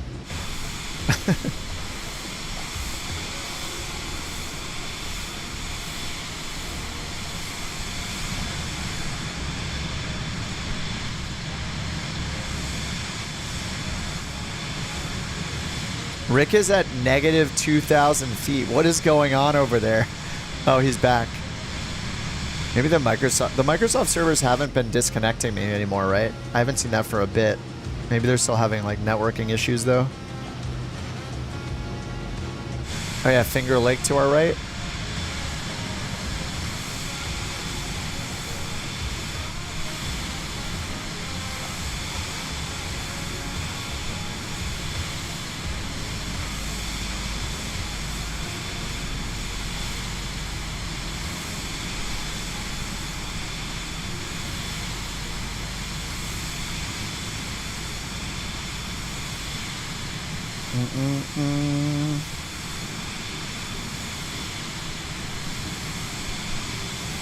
We're coming up to Syracuse, New York. Colt Tree 23, contact Boston Center 133.25. Boston Center time. Contact Boston Center 133.25, Colt 323. Have a good morning.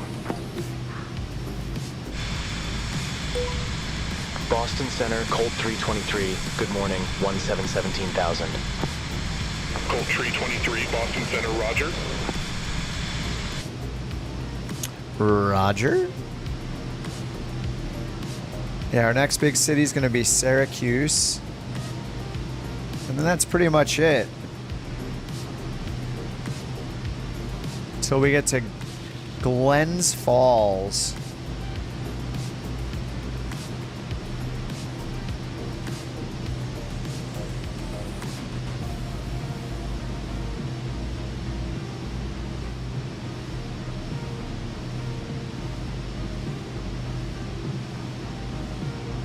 Yeah, the smoke is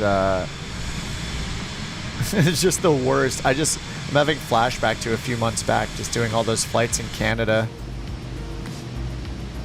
We're just seeing smoke every single flight like this, like the whole flight.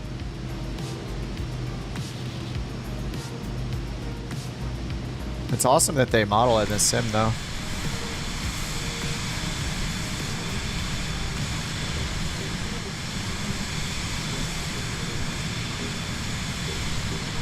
Mach 0.51, yeah. It's pretty nice. We're going pretty slow. I'm going pretty slow because I'm only at 17,000.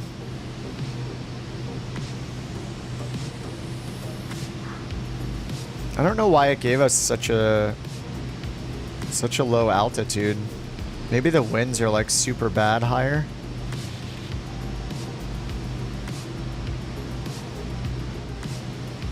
Guess I could check over on SimBrief. Actually, can we get the maps here? Oh yeah, we can.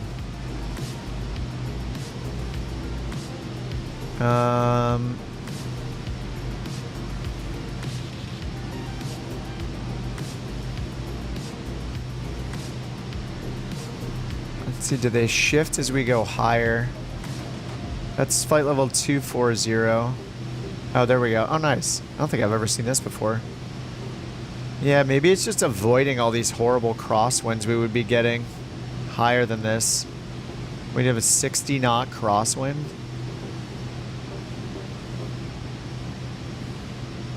Oh, is that the temperature or the wind?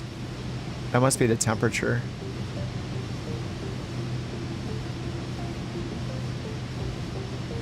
But yeah, we're getting like a 25 knot. Then look, is that 45, I think? That's 50 right there, right? 50, 60, or 55, 60? Yeah, we would be getting just horrible crosswinds if we were higher, so maybe that's why it's giving us 17,000, or it gave me 17,000. That's cool. I didn't know that there was this combined map at the bottom here. You just got a huge wind shift. I'm 28 knots from the left right now at 17,000.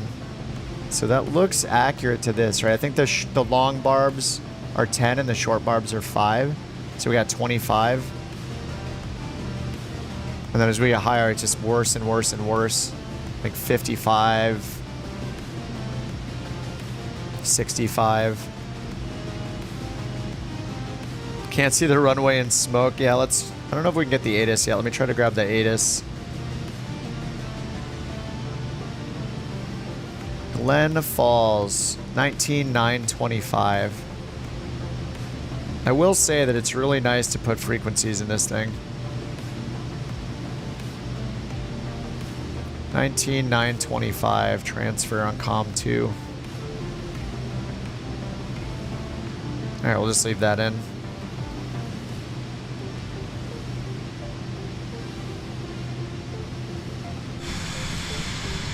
We can check the... Actually, I mean, smoke must be on the METAR, so... Yeah, it looks like winds are calm at Great Falls. High humidity. Yeah, 3 miles of visibility, and... yeah, BR is smoke, isn't it?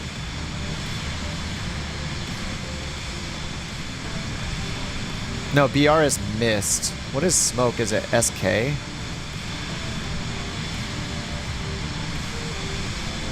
What is smoke?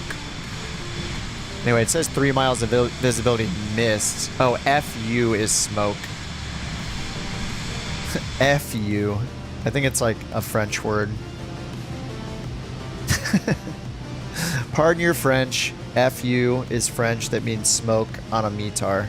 But it says haze. Or it says mist, rather. 3 miles of visibility and mist.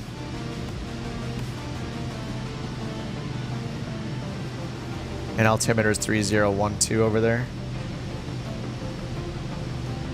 Alright, so if it's landing runway 1. What did I set for the approach here? Oh, I didn't set an approach yet. Okay. So let's see what we got available. Runway 1. Oh, nice. We got an ILS and an LPV approach for runway 1. Beautiful. I think I kind of want to do the RNAV LPV. We'll see what they give us. Alright, I am 92 miles from Gassy. 18 minutes till Gassy. Fume. I don't know how to say it. Smoke while doing so. Wrap yourself around that DVD rack. Wrap yourself around that rack of DVDs and smoke while doing so. Alright, we're past Syracuse now. There's the Syracuse airport. Fearless is down there in the TBM 930.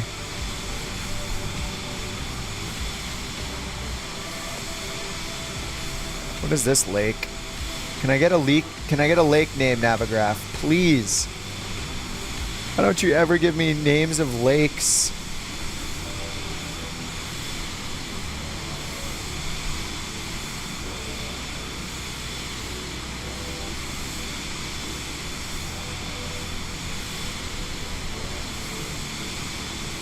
Oh, this one does. Okay, the iPad app doesn't.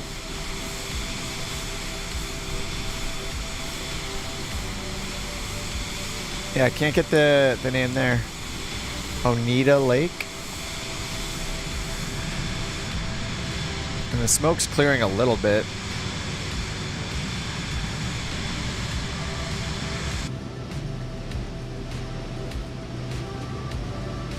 Man, what was it? Said 3 miles of visibility, but clear. Okay, clear skies, but yeah, mist and 3 miles of visibility. It's probably the smoke. 3 miles. Yuck. And maybe we'll get, I don't know if they'll give us the ILS or the RNAV. Or ILS or RNAV. ILS, if we get all the way to Gassy, we might need a reversal, but they're probably just going to vector us. So we do the RNAV. It is E-Cake.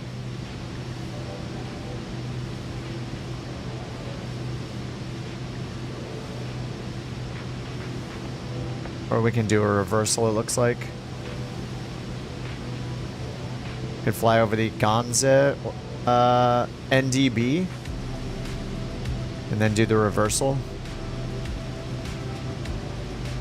Do a reversal there and then fly inbound. We'll see what they give us.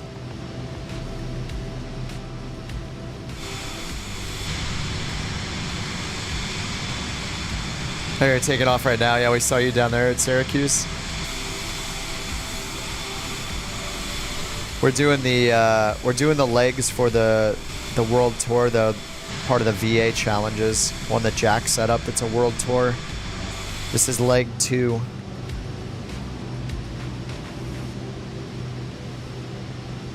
So if you want to catch up before the next stream, I don't know. Will I do this tomorrow? Might do this again tomorrow because I've been doing so much airliner stuff. But if you want to catch up in the... I think you have to do them in order.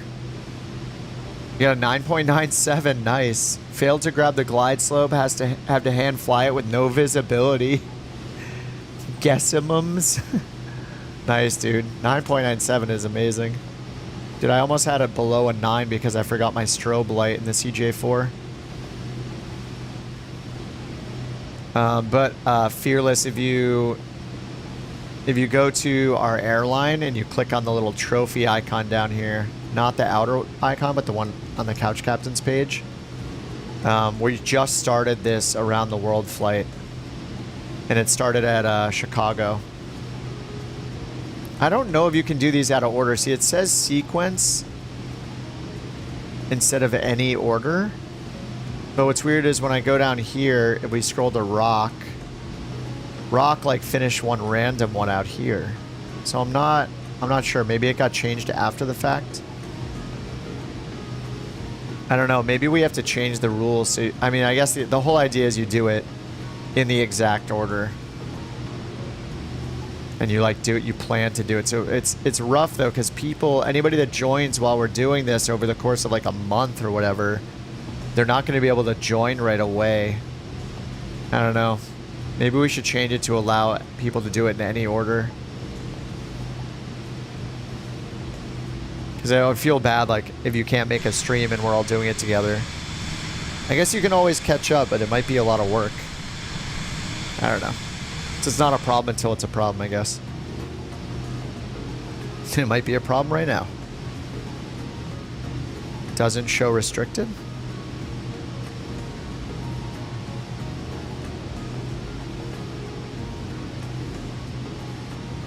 I just don't know if it counts the flight unless you do it in the right order.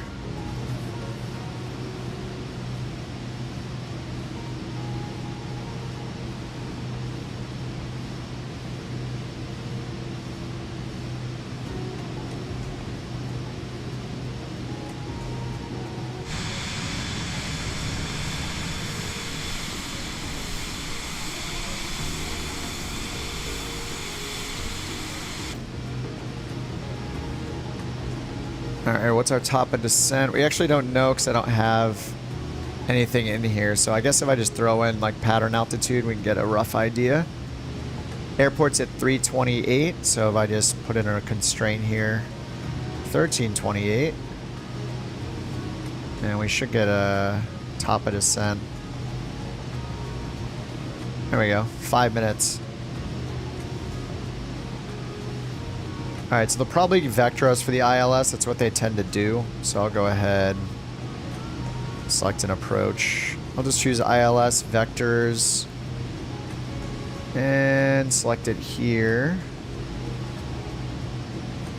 So we get the chart pins. So if we get vectors, 524 for the decision altitude.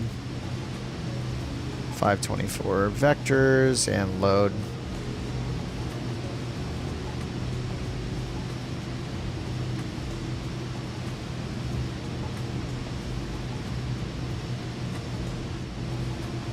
Alright, it was about 5 minutes till top of descent. And last we heard from them was just Roger. That's the last thing Boston Center said to us. It's weird, we're still on Boston Center? Wait, why do we get Boston Center when we're flying in New York? Isn't there a New York Center?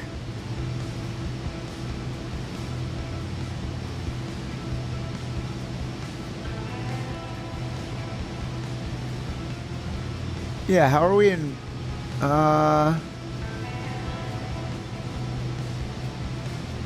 Yeah, we should be either in Cleveland or New York Center. But we're on with Boston. Are we really? We're not that far north, right? I mean, Syracuse is far north, but Boston doesn't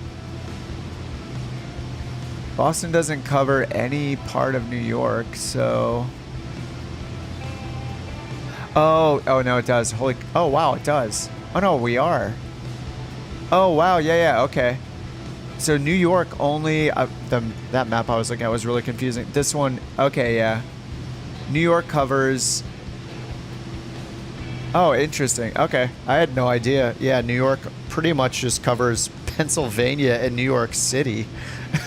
That is so weird. Yeah, it's so much smaller than I thought it would be. Crazy, yeah. I was looking at this and I was like, oh, there's New York covering New York. When I was like, wait a minute, this is Pennsylvania. So yeah. Huh, that's crazy.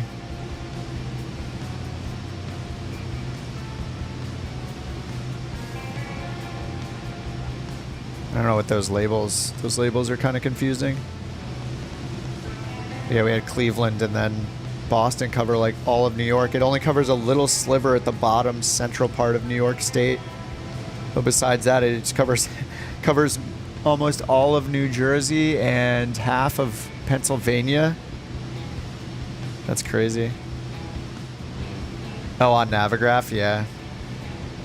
Yeah, I used the world map here and there when I'm just looking for landmarks and stuff.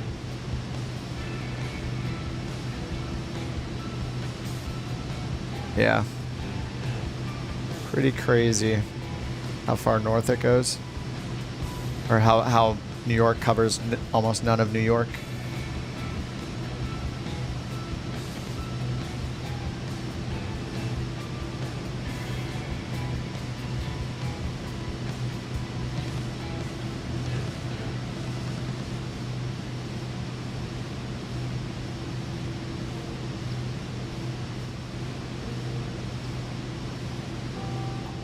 Alright, we should have our top of descent now, so I'm just going to tell them we're ready.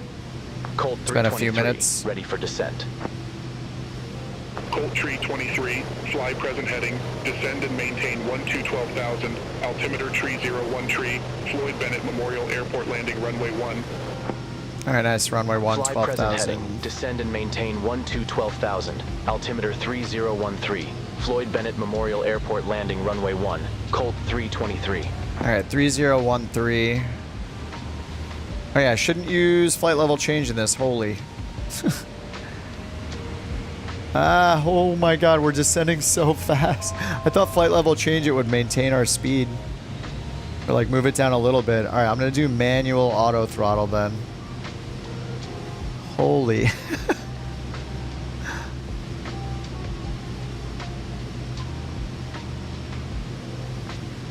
Landing field elevation's automatic. Ice protection's gonna stay on, and we got the altimeter.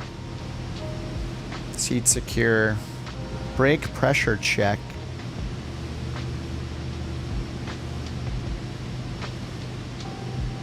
You're seeing something different with all the cross-Atlantic airways shooting off the edge. I might have turned off some of the default settings to clean up the map.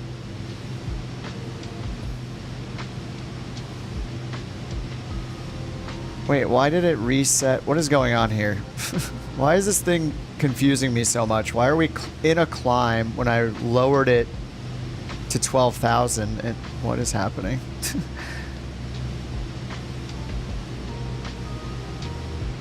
I thought I could use... Because when you hit FLC, it puts it in descent mode, but then it was...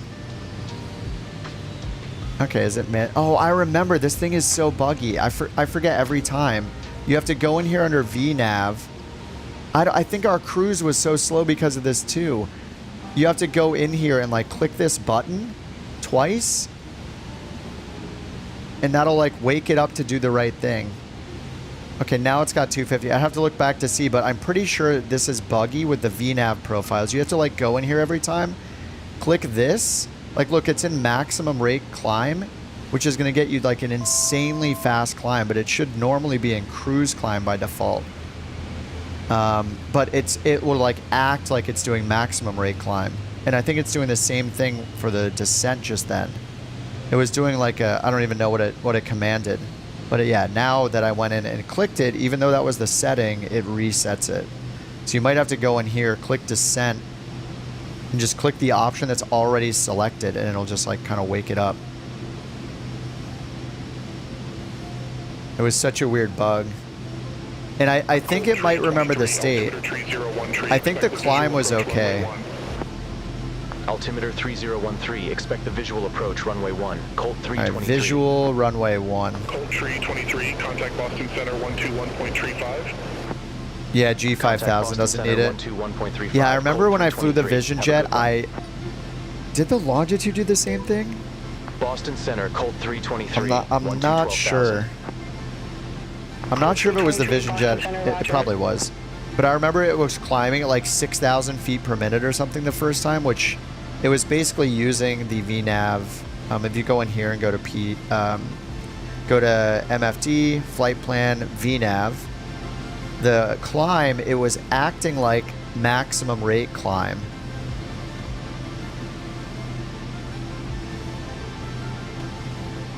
Wait, they're showing the same thing. 165 Mach 0.37. How is it the same? 165. They all have the same. What is going on? That can't be right. It doesn't even change what it shows. These should have different values for maximum rate versus high speed climb, but it doesn't. So that might be another bug.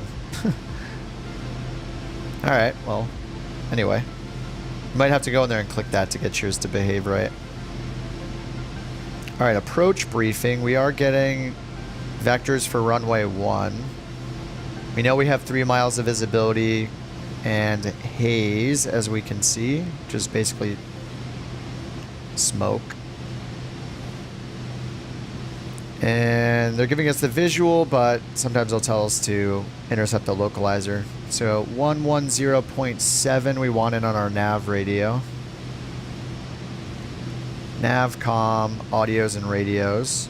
1107. It's on standby, but I'm just going to get it in active. All right, 1107. Final approach course is 012. All right, then on the PFD, let's get our minimums and our speed bugs set. Landing all on. And minimums, we got 524, which I put in when we chose the approach. That's already in there.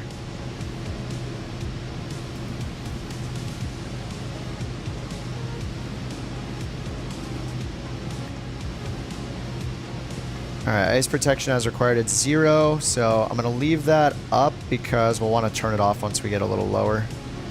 Oh, we're at 12,000 still. And what do we need to get to at the FAF? 2,000 feet. So hopefully they'll tell us soon to go down. I'm just gonna set it to 2,000.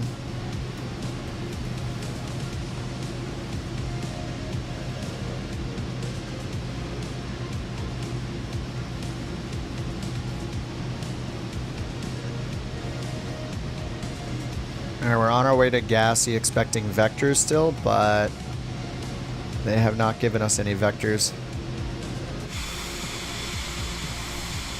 Alright, what did everybody pick here? Ooh, lots of TBM 930s.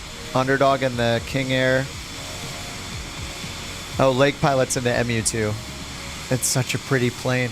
The Vision Jet, imagine if it had tip tanks somehow. Colt 323, turn right, it'd be prettier. 115, descend and maintain 3,700 vectors for the approach. 115.37. Turn right, heading 115, descend and maintain 3,700 Colt 323.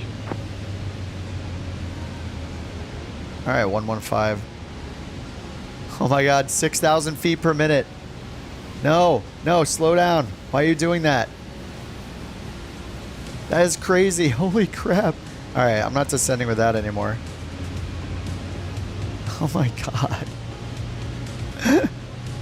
All right, I'm just gonna use vertical speed from now on. All right, let's get the landing light on. 10,000 feet.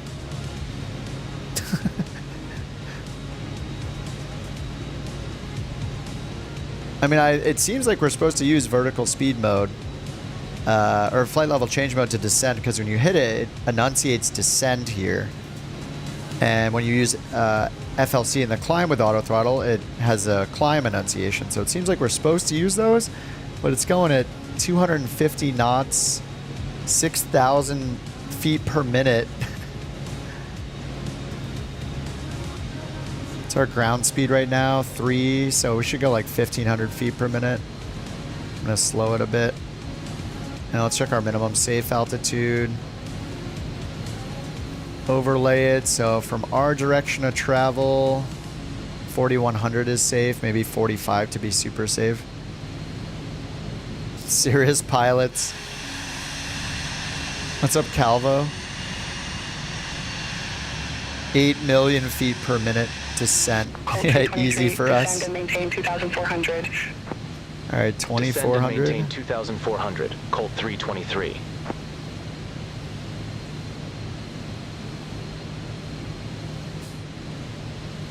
All right, 2,400 is set. So let's see what we're gonna need manual control of the speed since we're not using the full. We're not using the full approach. We're just gonna use it to line up. So FMS will take control of the speed now. All right, I'll bring it down to 220.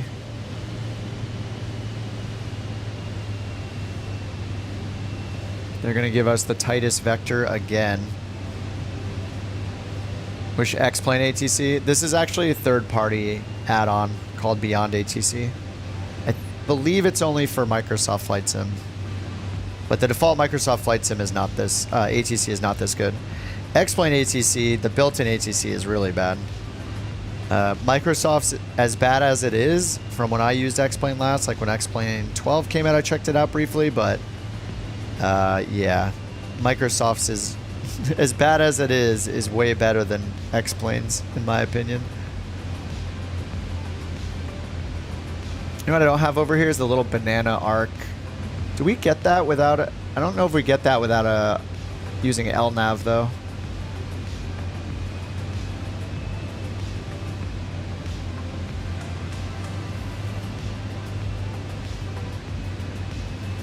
Oh, there it is.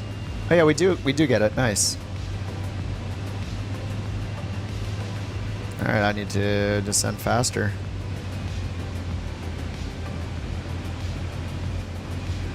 Colt 323, turn right, heading 125.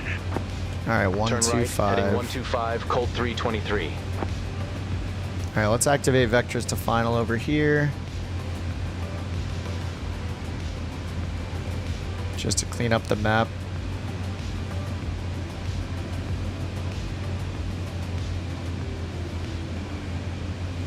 If you don't set up the aircraft accordingly, they never clear you to land. Yeah, Microsoft's isn't the best, but I think it's better than okay, we got green needles automatically. I think it's better than X-Planes last I used it. It's been a while though. I don't know if they've made any improvements. Alright, we're gonna get the names off so we get the full hazy approach experience. Very exciting. This is a scary this visibility is so bad. I'm surprised with this visibility and 3 miles of visibility in haze, they wouldn't clear us for an ILS approach. I mean, they might tell us to turn left, intercept the localizer. That's possible. Airport's over there somewhere. 323, turn left, heading 110, intercept the one localizer. Yep, there we go. Descend and maintain 1,000. Turn left, heading 110, intercept the one localizer, descend and maintain 1,000, Colt 323. Alright, we're not doing 110, we're gonna go more than that. That's a bad one. Let's turn on approach mode.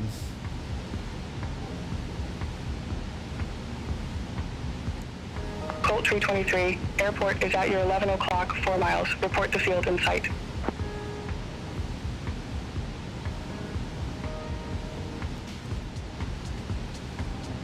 It's capturing our Looking for field, Colt I 323. need to slow down as much as possible here. Colt 323, I'm going to bring you around for another try. Fly runway heading, maintain 3,700. No. Affirmative, fly Oh my runway god, we're heading, flying right maintain over the field, that's 3,700, why. Colt 323. Yeah, why do I trust them ever? I need to stop listening to them. I was like, all right, I'll just follow their instructions. This will be fine. No, we're overflying the airport right now. Those are such bad vectors. All right, fly runway heading 3,700 for the altitude.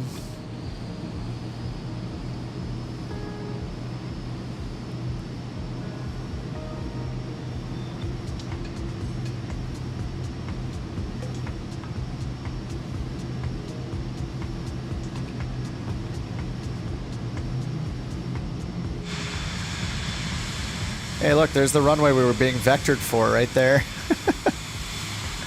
There's our runway. Let me get the gear up.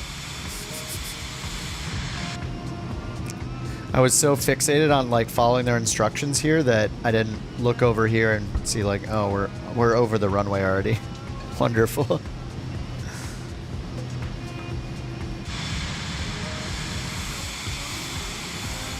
There she goes. Goodbye, runway. Goodbye. All right, let's go 200 knots and try to make this go faster. What's up, Jack? Traveling to the airport. We are on leg 2 of your ridiculous world tour. Trying to land here, KGFL, Glen Falls. Couch Captain livery approved. I am stoked about all the liveries. They look great.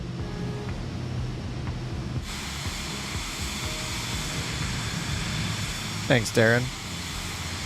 They're all in the Google Drive on the couchcaptains.com. Well, not the Couch Captains, just couchcaptains.com. It just redirects to mine, but the link's right there at the top. All right, we're going to get another vector here. They got us going to 3,700. All right, capturing 3,700. Get ice protection off. Forgot about that. Yeah, airspeed 140.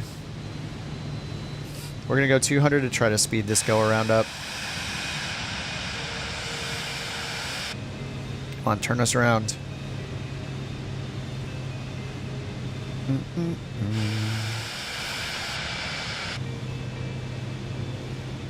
Oh, yeah, I forgot we had these fixed camera views. We're dressed just like a Cirrus pilot.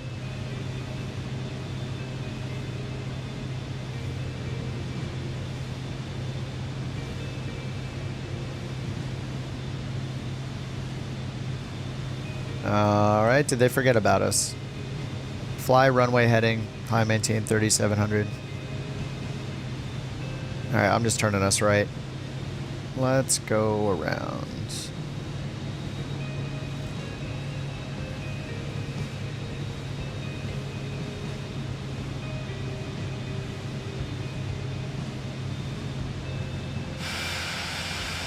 That's why I wish it would just maybe they'll add an option where we can like request the full approach or something so we don't get vectored with 3 miles of visibility directly over the airfield, like until they can get the vectoring improvements in. I wonder when they're going to release the traffic, because that's going to be incredible. Getting sequenced with other traffic at every airport you fly to 24 hours a day, anywhere in the entire world, sounds really, really cool. Which plane? This is the Vision Jet. This plane is in the marketplace for Microsoft Flight Simulator right now, but it's going to be included in Microsoft Flight Simulator 2024 when it comes out on November 19th.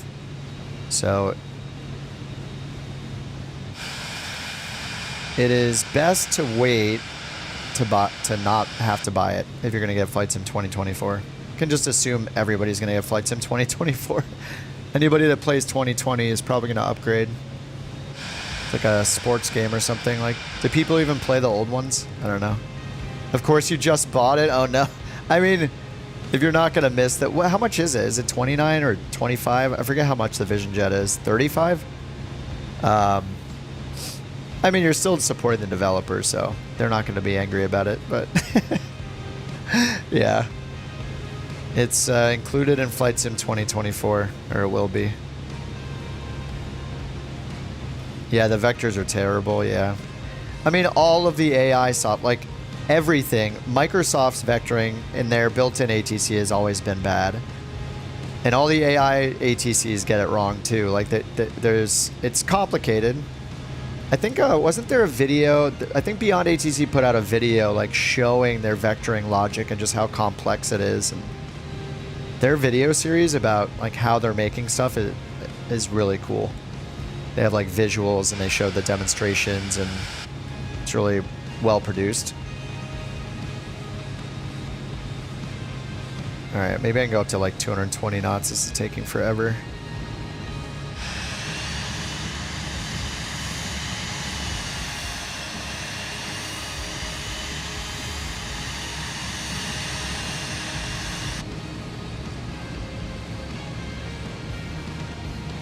All right, I'm just gonna get this ready to go like direct Alden maybe. You can just turn it around. I'll just vector myself. Nah, let's not do that.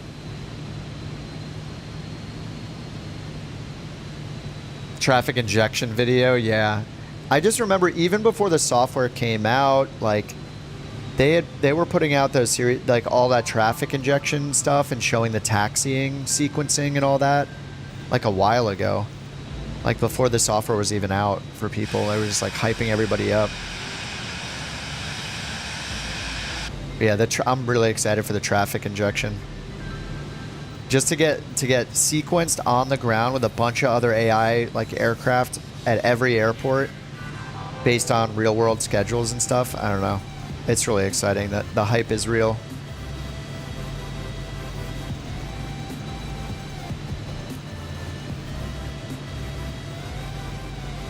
I just re-upped for more premium credits. I went down to like 100,000. They lasted a long time. I just topped it off, so I added like 750,000 more. I'm at almost 1 million. Like, yeah,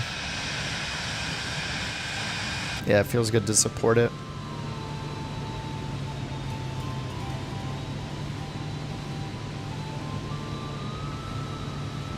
All right, I'm like 10 miles out. Away from the field. All right, I'm sure this is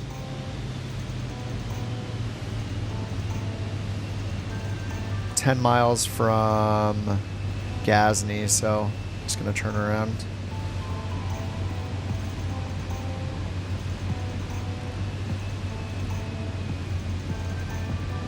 All right, we'll turn on approach mode again.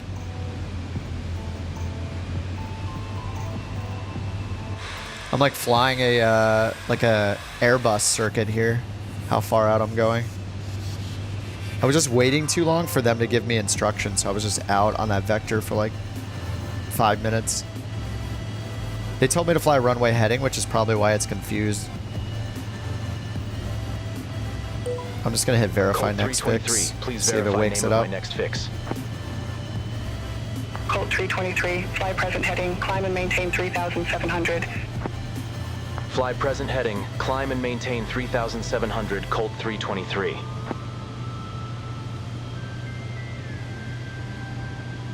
It's all confused. All right, we need to get down to 2,000, or we can get down to 2,000.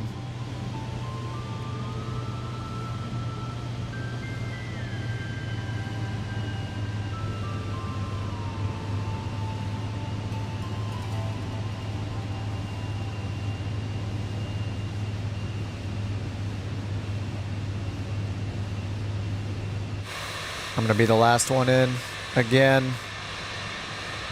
Oh no. Alright, John and Jewel and Underdog are all lining up too, it looks like. I'm not alone. You have a flight jacket like the one of your pilots is wearing? Oh, like this guy? This kind of flight jacket? Given to you by Wild Bill Steely, who founded MicroPros. I am not familiar with MicroPros. Sid Meier, I've heard Sid Meier before though. You have one that looks just like this? Where is it? Like this? I don't even own a leather jacket. I've always thought I should like get a good leather jacket. I feel like it's like one of those things people always say like every man needs like a black suit, a blue suit, and a leather jacket or something. I never got the leather jacket.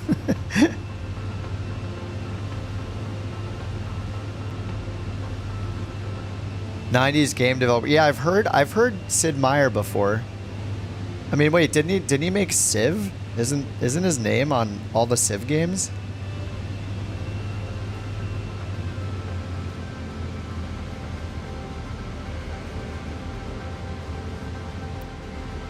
Alright, airspeed down to 140. Landing gear down and locked under 200 knots. Yeah, the Civ developer. Okay, yeah.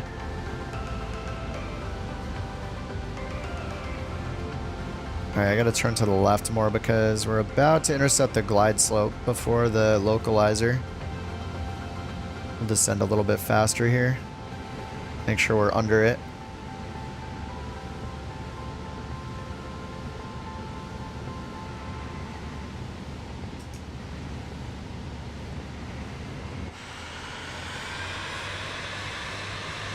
God, the smoke is insane.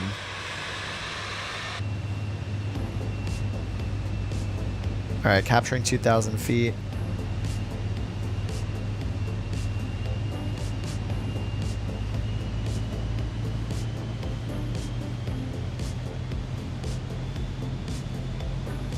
Alright, localizer's coming in soon. Alright, let's get our gear down, get down to 120-ish. Alright, there's Loc. Glide slope's dot and a half above. Gear down, 3 greens. Flaps at 50%. 1 mile till the FAF. Micropros did Masters of Orion. I didn't ever play that. Atari and Amiga, early 486 PC era. Oh, combat simulator games, nice. Oh, there's a glide slope. Yeah, I don't know that I played any of those. I didn't play like early Civ games either.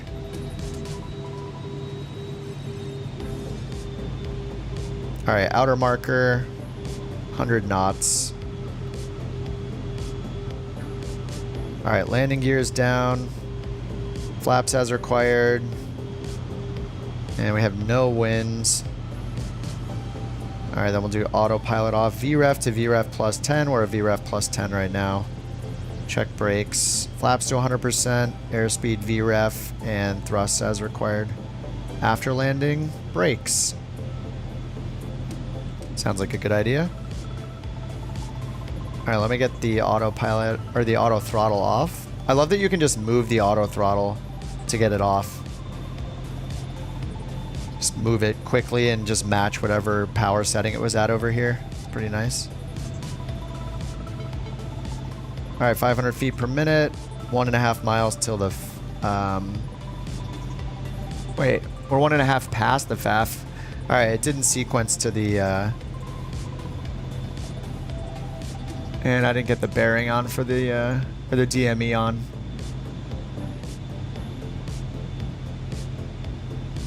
Alright, whatever.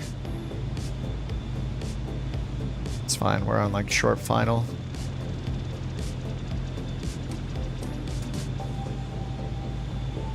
$850 AGL. There's no DME on this. I didn't even check.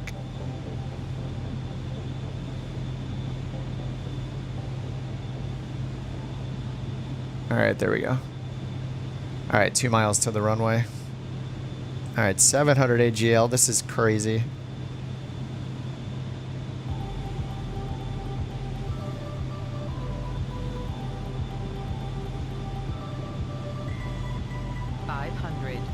Alright, 500. I see the runway.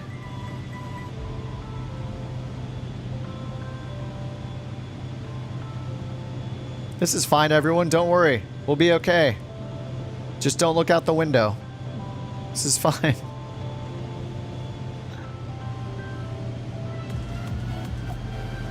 Alright, there's minimums.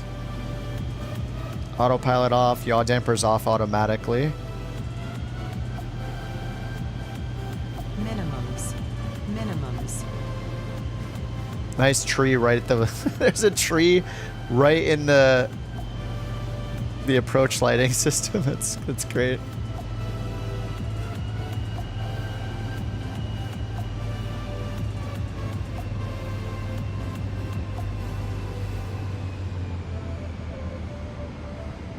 This is going to be a long landing that's going to upset New Sky, I think.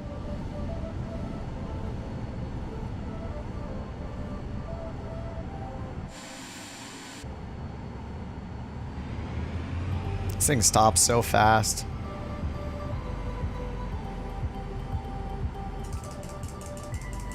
All right, that was not bad. Oh, you got a couple of pics of me landing. Nice.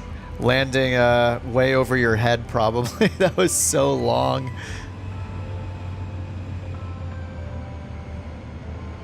All right, after landing brakes. Go around. What's that? All right, flaps up. Should turn the flight director off. Ice protection was already off. Probe heat switch off. External lights as required. We have our landing light on.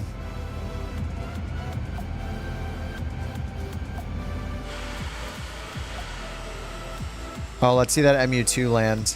I gotta get over there. Lake Pilot's at 540 feet. Yeah, the MU2 is just so nice to look at.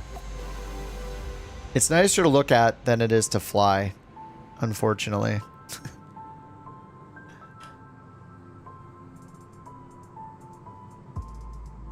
Ooh, he's coming in fast. Dude, that's why I don't fly that thing. It is so fast. I feel like it's so hard to control. All right, you got it. Look at it, though. Holy crap, he's going fast.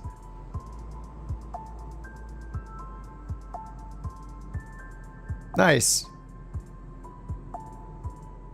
He did a super long landing just like me. That tree is kind of a distraction. A little bit.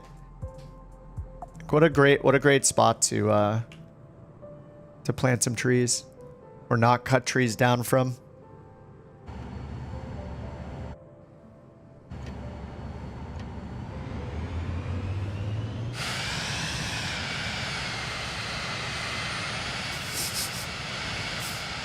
Someone either planted that tree or someone didn't cut that tree down. Somebody chained themselves to the tree so they were unable to remove it.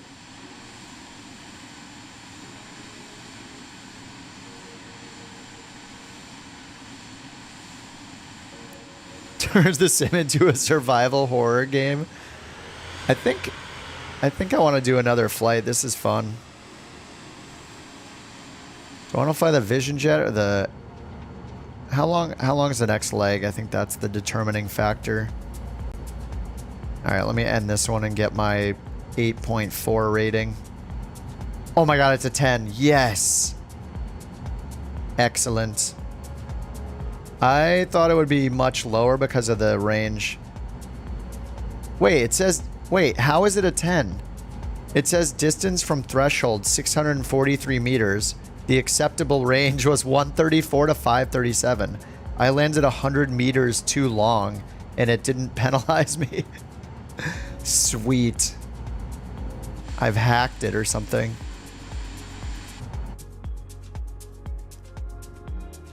What's the FW200? I don't know what standard is flying, but I don't have it. All right, here comes Tactile. Vision Jet. Don't worry, you'll go right through the tree, right? Wait, we can't hit the trees, so you're good. 400 too long? It gave you 9.95. Huh. Interesting. Yeah, he just said forget about it, went right through the tree. That's what I should have done.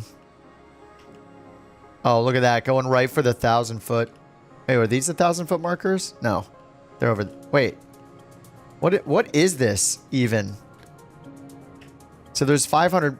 Wait, are these no, these are 500 foot markers, right? Are these overlapping 1,000 foot markers is what I'm looking at?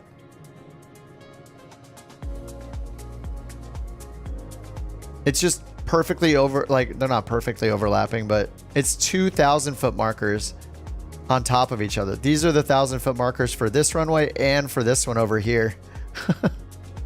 No, I think it's just the doubled up 1,000 foot markers. See, 500, 1,000. And then on this side, there's no 500, but there's just the 1,000. Yeah, it's an octothorpe. Behold the octothorpe. Always land on the octothorpe. All right, let's vote here. There are people on the East Coast and stuff too, and I could end or go again. Wait, let me check how long the next flight is. That will determine a lot. I don't want a lot of people to not be able to fly every flight. So when it gets late on the East Coast, might be worth calling it an early night. The next one's a similar distance, 219 nautical miles.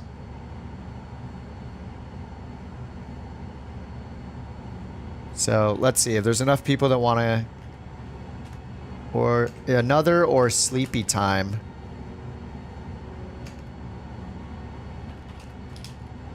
More tomorrow. All right, the poll is up. Do we do another one or call it an early night? You know, early West Coast night, I guess. And then we'll just continue it tomorrow. Because when it's the VA doing it, I also feel like, you know, people could, those of you that are on the East Coast will be done working tomorrow if you work full time. You'll be done before me, so you'll be able to do the flight if we do it tonight, you know?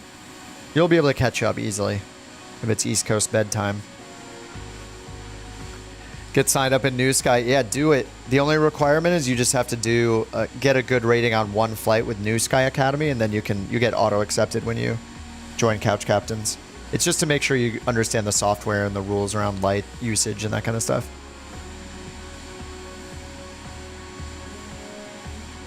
Yeah, it's almost 10 p.m. here anyway, so that'll be like 4 hours. Not finishing it tonight. Challenge accepted. I'll just have to get the sleeping cam and all that.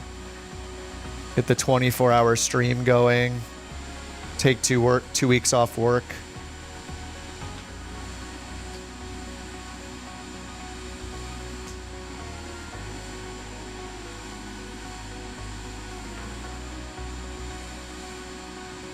It's like a 50-50 split. I think I'm gonna have to make the tie-breaking vote, which is gonna be to go to bed. Yeah, we've been on 4 hours. That's a good amount of time. That first flight took a lot longer, so. All right, yeah, it's a 50-50 split so far. I'll end it there. Sounds good. All right, well, we got 2 non-airliner flights in. We got a. I mean, the business jet's fast, but it's the baby. The CJ4 is such a baby plane, even compared to the Longitude. So we got a nice little CJ4 flight, Vision Jet flight. Maybe I'll have one running in the background. But that was pretty fun. All right, guys, GG.